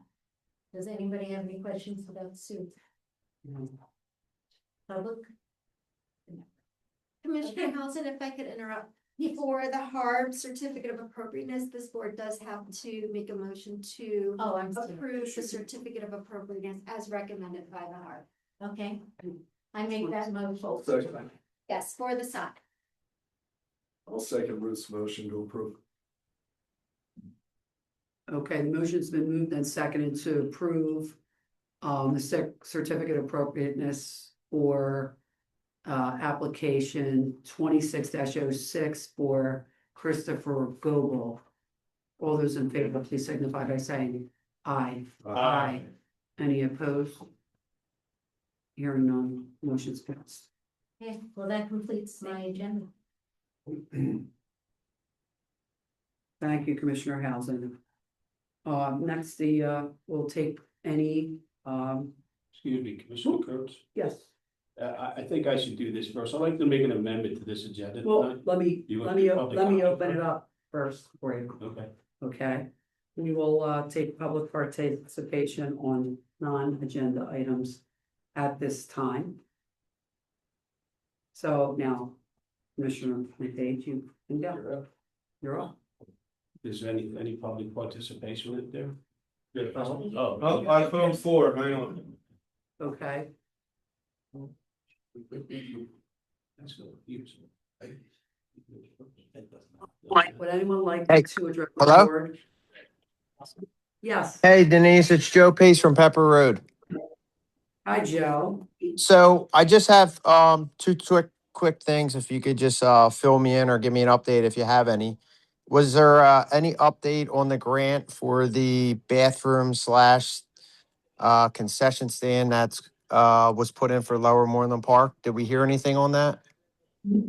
No, Joe, I can answer. No, we haven't, but I will check into it further to see if there's any move. We were gonna give them until September, I think is what we said. Okay. yeah, Chris said we weren't gonna be able to go early fall, but I'll make sure it DJ will doesn't check. get forgotten. I'll follow through on that. And then the second question I had is, what was the conversation or how was it left for the AED for any of the parks, recs or whatever we own? Was there any conversation had about that since the last meeting? I think that was addressed with Manager Hoffman. I don't know if you signed off on Zoom and he had. Right, I thought that was addressed at the It last was. meeting where any equipment like that should not be left out in the public without supervision by anyone over it because it risks it getting damaged or, people just purposely damaging it and then it's not usable when it actually needs to be used. It was recommended that those equipment always be with a person, so if a school or an organization has a group of kids using the field, they themselves should be equipped with that with someone who is capable of using it. And trained. So I did contact Ellie O'Brien. She was here earlier and I spoke to her about it. Yeah, their position is they don't use it all the time. Like Valley Center Park, they rent it for 3 hours or whatever it is a night, but the rest of the day, you know, Lower Moreland School uses it, or just random folks from all over the township use it, or, you know, the parks and playgrounds that we have is just open to the public. So, again, I'm just going to reiterate, I think it's important and that they're at these places and these facilities. I think it's crazy that we are the only rec center or facilities that don't have them. Every other township, they have them around at their gyms and their facilities. And I just, the fact that we're in 2000, excuse me? We do have it at Line Gym because it is in an enclosed, somewhat controlled area. Yeah. But in a public setting, a And park. Joe, the other thing you gotta remember is every police car has an AED with officers on the road. And that's their highest priority call. If they get a cardiac arrest, they're gonna be there within minutes with an AED. And the school district has them as well for event when they're have children at these fields or in any place they have. So It's really on the organization to be prepared to have them and use them for organized things. I guess, Joe, the comment that I would make is, I don't think anybody's disagreeing that we shouldn't have it. I think the challenge is in public spaces like a park, how do we manage it? And if you or HBA and the school have a recommendation on how to manage a unit that would be in a public place with that's accessible, that wouldn't be subject to vandalism, theft, and ensure its operation, I think we're all willing to hear it. I mean, I think we all agree that those devices are beneficial. The question is, in a public, non-supervised setting, how do we ensure that it doesn't get stolen, vandalized, and that it's working? Yeah, I get the challenges behind it. It's just sad that we don't have them anywhere. And, you know, Upper Dublin and these other townships have them. I wonder if we can't get information from a surrounding township that does have them and say, hey, how did you do it? What did you do? How did you accomplish it? And who manages it, et cetera. So maybe we can lean on some surrounding townships to try to get that information. But that's all I have. We can look into it a little bit further, Joe. Thank you. We'll call up Dublin. I mean, We're good. Go ahead. Next topic. I know he's had a long night.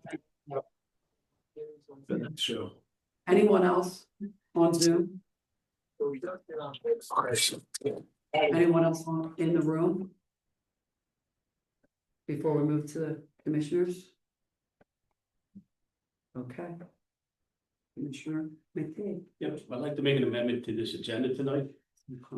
Last month, we touched topic on a stipend program for the Huntington Valley firefighters. Okay, Commissioner Rice said that it would have to be put on the agenda.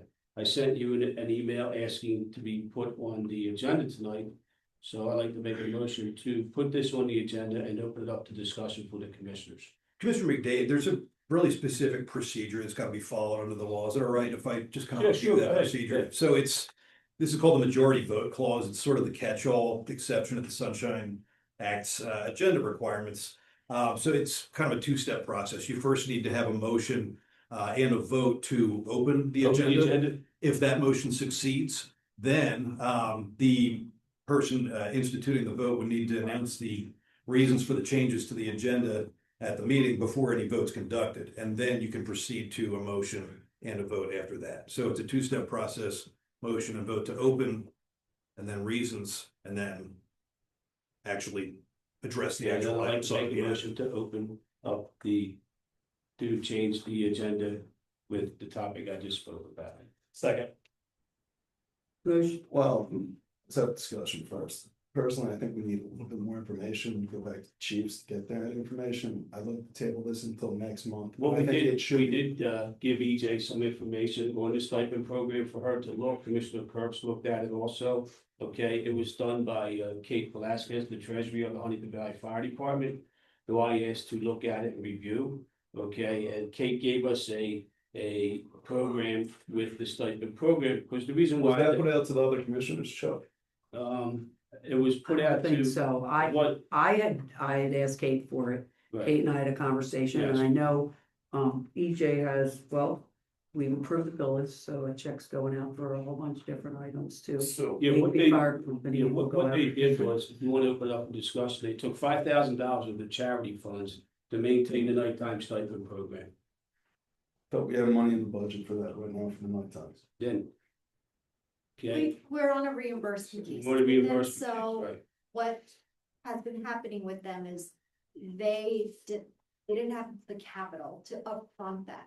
So what I've told Kate was, if she can put together an average of what they will expect in nighttime and provide that to us, we can front that for them. So that is in the budget That currently. is in the budget, that's Yeah, part of the and FMS that's- budget. All right, thank you. So, Hold on, the sample that she did give you was for day and night. Okay? And she showed the cost effects of day, and she showed the cost effects of night. This is what we given to EJ and Denise Curse to look at, and last month we talked to about John Rice, and he said to put it on the agenda. I requested it to be on the agenda, and it wasn't on tonight's agenda.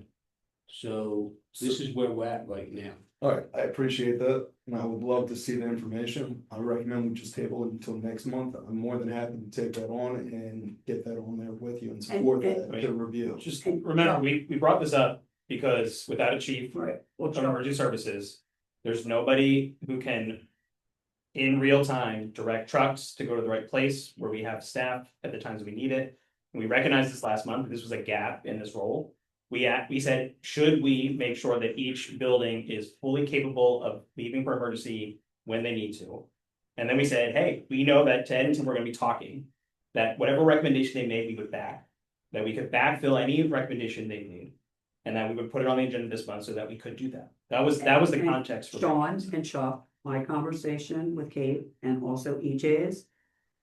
I said, give EJ a call, and exactly what EJ said to Kate, and I said to Kate is, you know, send it to EJ and she would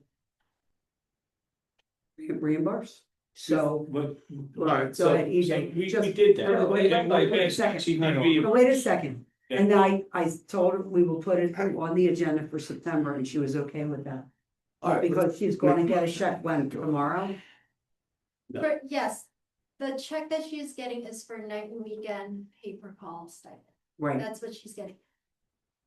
Which is different from. it's the different, stipend. right, Like, what we sent EJ, and you reviewed it, Denise, is was a night and day stipend program, okay?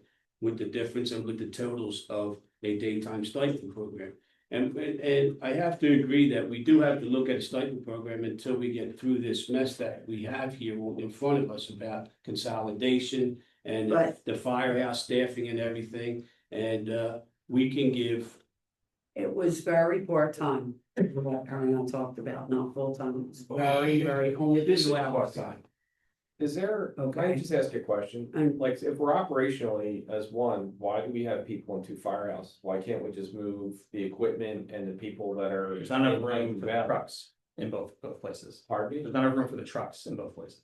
That's the big issue. Who said that? We talked about that last week. Who talked about that last week? We did as a group. We said that if we were to put Why all of our can't the equipment in company Granite, outside during the day? So. because no, then no, our emergency equipment that needs to work all the time is sitting out in the sun. That's not Designed for best that. practices for. The design. The ladder truck. That's to can- be outside the whole time. All right, can I Drive just up. clarify real quick? The ladder truck can fit inside Bernathen Station. We've done it, correct? Is that correct? Yep. Correct. So that can fit in there. That squad and engines can fit in there, as can the ambulance. So we could theoretically run an operation out of one station right now. We could, and have all the members respond to one station right now, theoretically, That's correct? not true though, because when they Why had is the that? tower in Bernathen, they had EMS wagons outside. Okay, We don't store our ambulances outside. no, but they did though, By right? state regulation, they have to be climate controlled. They have, And the only way to do so would they would be running 24 hours a day. Our ambulances do not sit outside of the station. So the port apparatus, our utility, which is a pickup truck, or our special service could certainly sit outside, but it will never be our ambulances. Or it could be relocated down to Huntington Valley Station if needed for secondary response. Good. Correct? Or that equipment would fit into the station? After what you saw tonight, Do you really think? No, I think it's a terrible idea. Well, I'm just asking, I'm just asking. No, I think it's a terrible idea, but yeah, I would agree with you 100%, Ted. We're not saying that, but We're theoretically. nowhere it's possible. close to going into one building after tonight. Are you kidding me? Like, I it's just think that This was, we spent like most of this meeting talking about how important this is. That we make sure that we can respond regularly, efficiently, always on time. And if one of the reasons that we won't be able to right now is because it's harder for us to get out of Huntington Valley during the day. Given the fact we're 100% volunteer and we all agree that makes it harder, then why wouldn't we allow them at least through this year, right? We had the budget season to talk about long-term if we need it. But just to make sure that while we're searching for a chief who has the authority and the ability and is removed from day to day to say, put this truck over there, put these people over here. Like that's what Mark was doing that allowed for us to operate at 2 buildings. And we just don't have that person right. Ted right now has that authority. But we're still working on the 2 separate entities though, correct? But We're operating as one for operations right now. It's Fetters and Fire Rescue. All the trucks have been relabeled. The gear's been relabeled. On operational scenes, it's Fetters and Fire Rescue showing up. Are they out of 2 stations right now? Absolutely, but it's supposed to be one operational unit. No one's Can saying, you confirm that, Ted? no one's disagreeing with you. Yeah, it's working well. You saw it tonight. Well, the stuff on the operation ground actually works much better than what actually occurred in here tonight, which was a shame, to say the least. But that's what's supposed Yeah, to. but that's gonna trickle down to operations now. You saw this. This is, I mean, what happened tonight? The us and them, right? You saw Huntington Valley.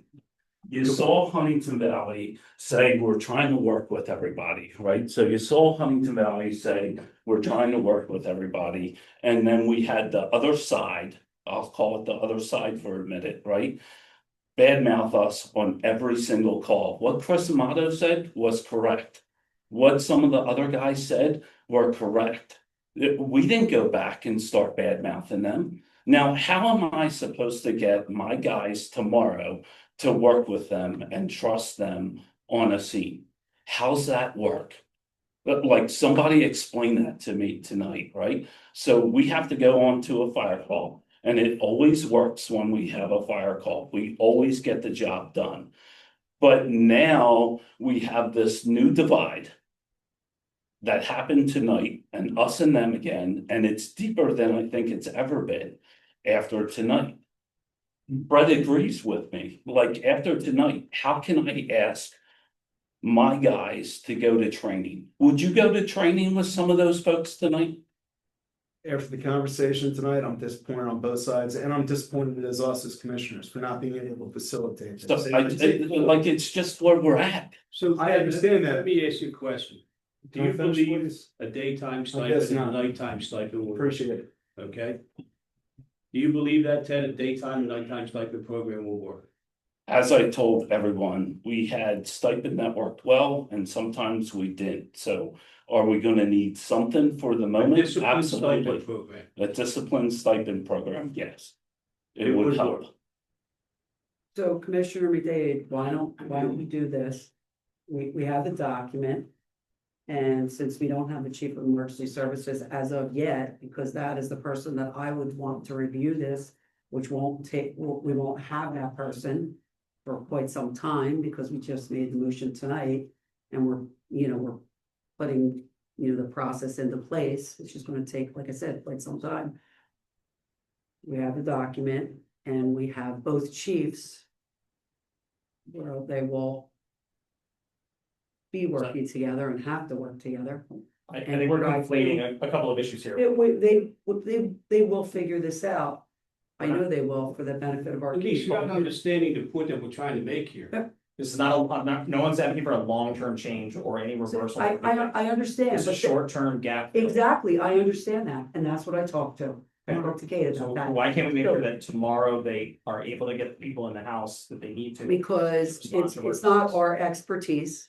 And I feel that it will be in the best interest of all of us. You just heard it from an expert. The chief of the Huntington Valley firefighters said a disciplined stipend program would work.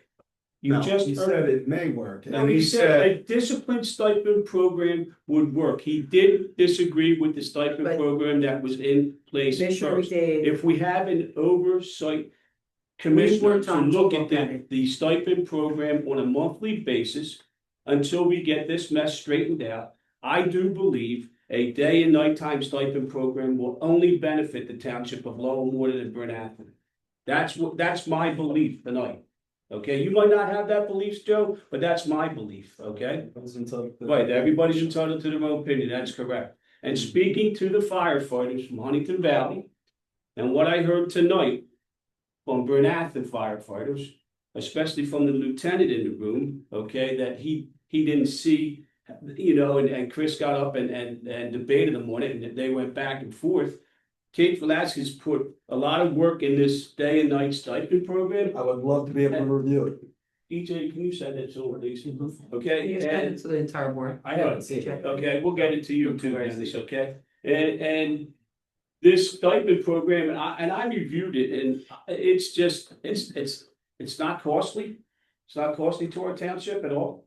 And like Sean said, we can implement this until the end of the year. We have our budget session coming up. We can talk about the budget, but to be secure in our coverage for the fire department, I think this would be perfect implementation of a I stipend. can't wait to review it, but I can't vote on something I I've never think seen. that both chiefs, if they review it, have both chiefs review it, and then I'll call a special meeting if we have to.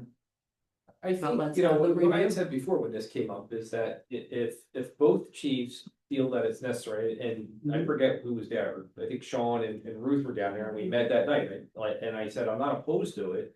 I just need to see it, and if both chiefs, and I respect Kate's position, but I would want to hear from both chiefs, and if they say it's necessary and they have it laid out, then we'll consider it. And what you have to consider is, they're doing the same job. One department's being paid, one department's volunteer. Let them make a Okay, so- recommendation and we can review it, and I'll be happy to say yes or no on it, but it sounds like, I trust the chiefs. So can we figure out a way to allow them to move faster, right? We're gonna ask them to wait a whole month without having people during the day to be able to respond to emergencies we may need to respond to. Because what? Because we don't think That's it not- may work as a stopgap. We That's not what I said. heard them say that. Commissioner Blanton, I said Okay, that so we'll send it how- out, and I said, if it's warranted, and we can have a special meeting to make a decision. Commissioner Kurtz, they did have a daytime stipend program that was at Huntington Valley. That was stopped. Okay, because they said there was abuse, and I asked to see the abuse, and there was no abuse. They said there was less men coming to the station, and there were. She has it in her findings. Kate Velasquez does, that some days there were 2, some days there were 3. There was some guys that thought they were supposed to be or not there, and then there was some comments made by the past chief that he wouldn't trust any of them guys on stipend, some of the guys on stipend, and that set another fire off in the Huntington Valley Fire Department. They were all insulted about it, but we did have a stipend program. So I asked Kate Velasquez to show me before the chief and after the chief. Before the chief, we were at about an 89% attendance. After the chief, the way they were being treated, the stipend guys went away. They said it's not worth it. But before the chief, we I did think see, the point is though that it's 3-3. yes. To reopen, so what, can we schedule a conference call? Is that allowed? That would really be if it's. It's gotta be public, we need a forum. How about a public Zoom type thing? Zoom meeting? Can we schedule that? We have to have an in-person forum. What? We have to have an in-person forum. So it'd have to be a special meeting. Special It'd have to have a special meeting. meeting. We can call a special meeting, You could do. okay? We have to advertise, we have to pay for, we're gonna put all these steps in the way of arming these people with what they need to respond to emergencies. Like, why can't we all just agree that they are the experts? If they say that we should do it, then we should do it. It's a stopgap measure. It is not a reversal. It is not a change in what we're trying to get done. It is to help them today, help us today, and everyone who we know is in an emergency. So we should be willing to just to open this up, to say, if the chiefs agree that this is the right thing to do, then we should authorize them to do that, to take action. and allow us to do whatever we need to do next month to like backfill it all. But if we don't arm them with that, they're gonna wait a whole month. And if we're so committed to making sure that our emergency services are the best they can be, then we should arm them with the things that they need, that they're telling us that they need. And you say that every single time we talk about this, consolidation has to happen to make sure these best. They're telling us what they need. Let's give them what they need. It's a temporary solution to help us arm these houses until we have someone in here. It's public safety. It's public safety. I wish I would have had the information so I could actually make an intelligent, informed decision, Chuck. You're the most informed out of all of us, like you have. Not based on this study and based on the past performance of the stipend program, I would love to see how it's laid out. I agree wholeheartedly with the night program. I agree wholeheartedly right now that we're reimbursing it. And I agree that we should pay it up front so they have that for their We weren't members. reimbursed it until I brought it up.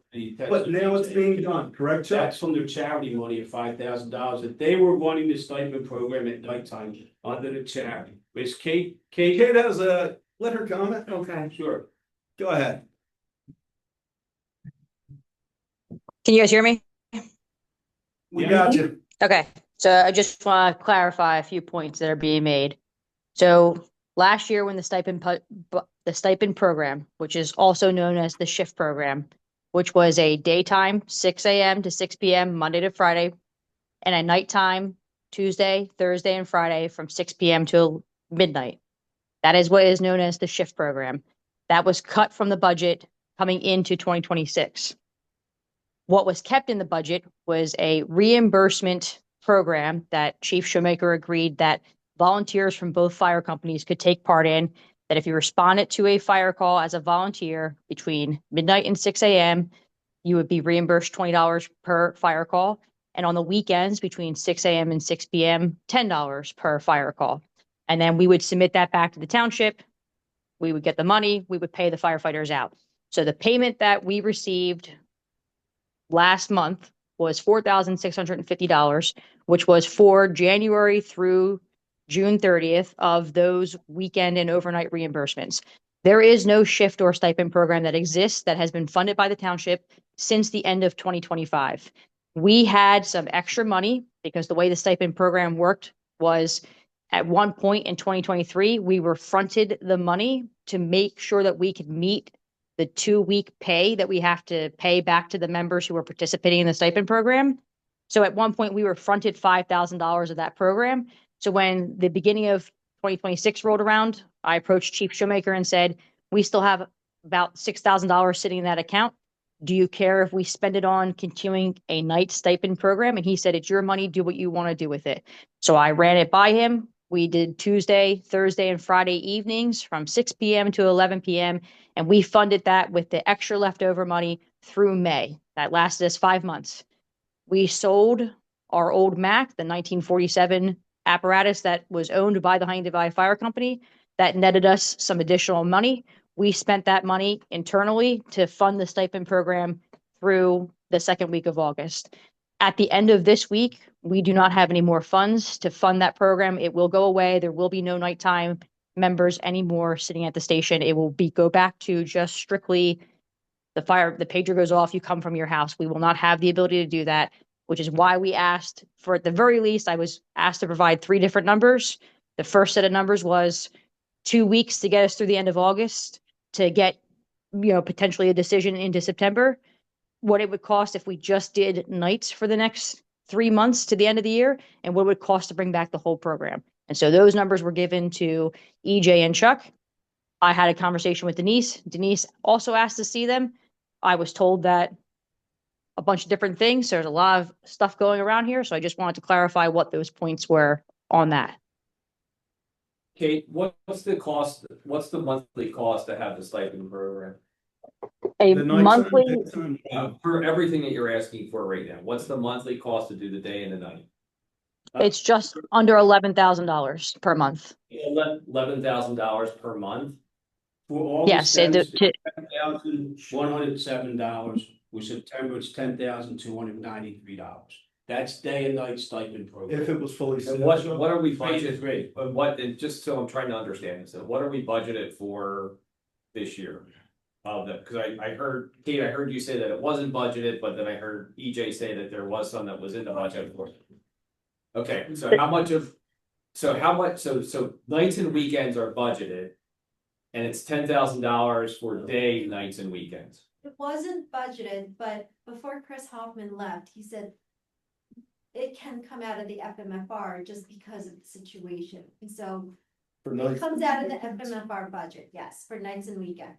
the daytime staff is not in the No, budget. not for daytime, just for the pay-per-call nights and. So for the, so for nights and weekends, that's kind of already funded, right? We are reimbursing them, yes. Okay, it's funded, right? There's budget money that's there. So what's the additional for the day of this $10,000 for September? What's the No, additional amount? The $10,000, the 10,002, it's like I said, it's just under $11,000. That would bring back, that would fund the shift program Monday to So Friday. That's not what I'm asking. Yeah, Kate, that's not what yeah. I'm asking. What I'm It asking is what you're is, asking. You're the that day- the day and this is what I'm trying to explain to you guys. The day and night stipend is different than what was budgeted. There is an actual budget line in the FMFR budget that is for the weekend and overnight reimbursements. I don't know what that number is. I don't know what Chief Shoemaker asked. It's probably around $16,000. Because we asked for, it was about $10,000 that we had asked for last year for that. Chief Shoemaker, I believe, doubled it. So it would be closer to $20,000. So each fire company could participate in that. That has nothing to do with the shift program. It's a completely different number. So the $10,000 a month that we're talking about, that's basically for that's for the day. So that's completely unbudgeted. So this would be another $10,000 a month that we're asking for. This would be right? $10,000 a month that would not have been budgeted for the shift program for day and night to have people staffed in the station, not to reimburse them to respond to fire calls. It's a difference. I'm looking at some heads and they're going the other way. So I'm just trying to understand for all the stipend to do weekends, nights, and days. You're telling me it's $10,000 a month. No, 10,000 a Is that month right? is only for days and nights. The weekend and overnight Only for days and call. It's the weekend and call overnight is separate. That is a separate reimbursement line. I don't recall what Chief Shoemaker put in the budget for it, but that is budgeted. I don't know what the total amount is.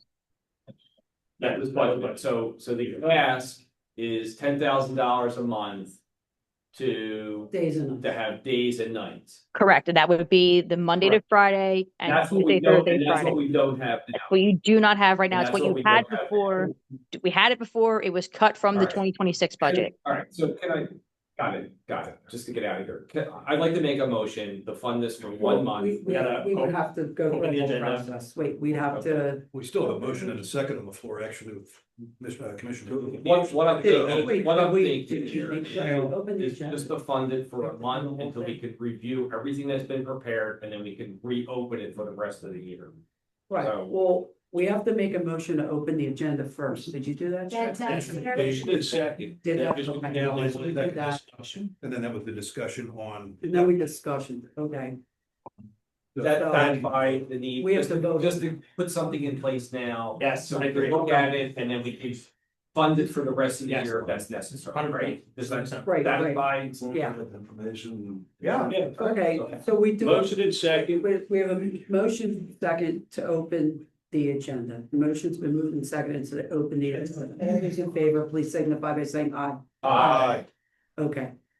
So now we have to make a motion to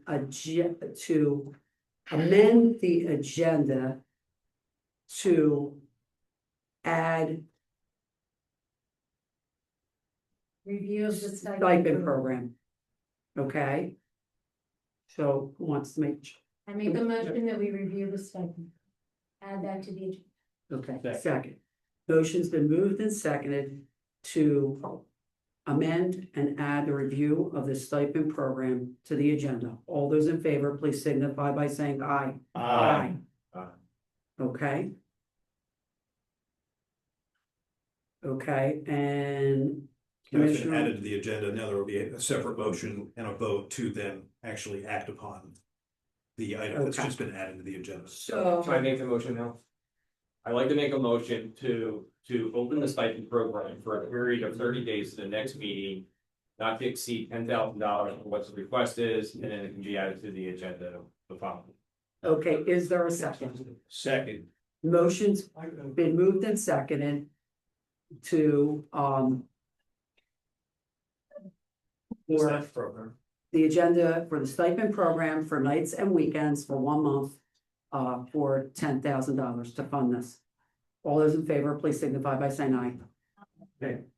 Any opposed? Hearing none, motion's passed. So what I would ask is for Thank you, Commissioner. for both chiefs to present a plan for what they're asking for the rest of the year and lay out the finances, what is budgeted, and work with EJ, what is budgeted, what is not budgeted, so we can review the whole thing. I didn't have a chance to see this.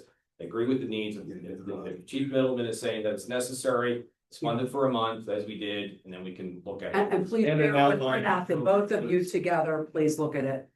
Because yeah, I did, like, it was shared with Chuck and Chuck shared it with EJ, but I didn't see it until Kate shared it with me.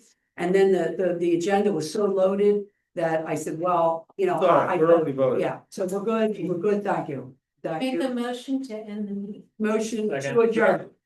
Motion to move and second to adjourn. All those in favor, please signify by saying aye. Aye. Aye. Thank you, Commissioners. so we take tomorrow. Thank you, Lonnie. Yeah.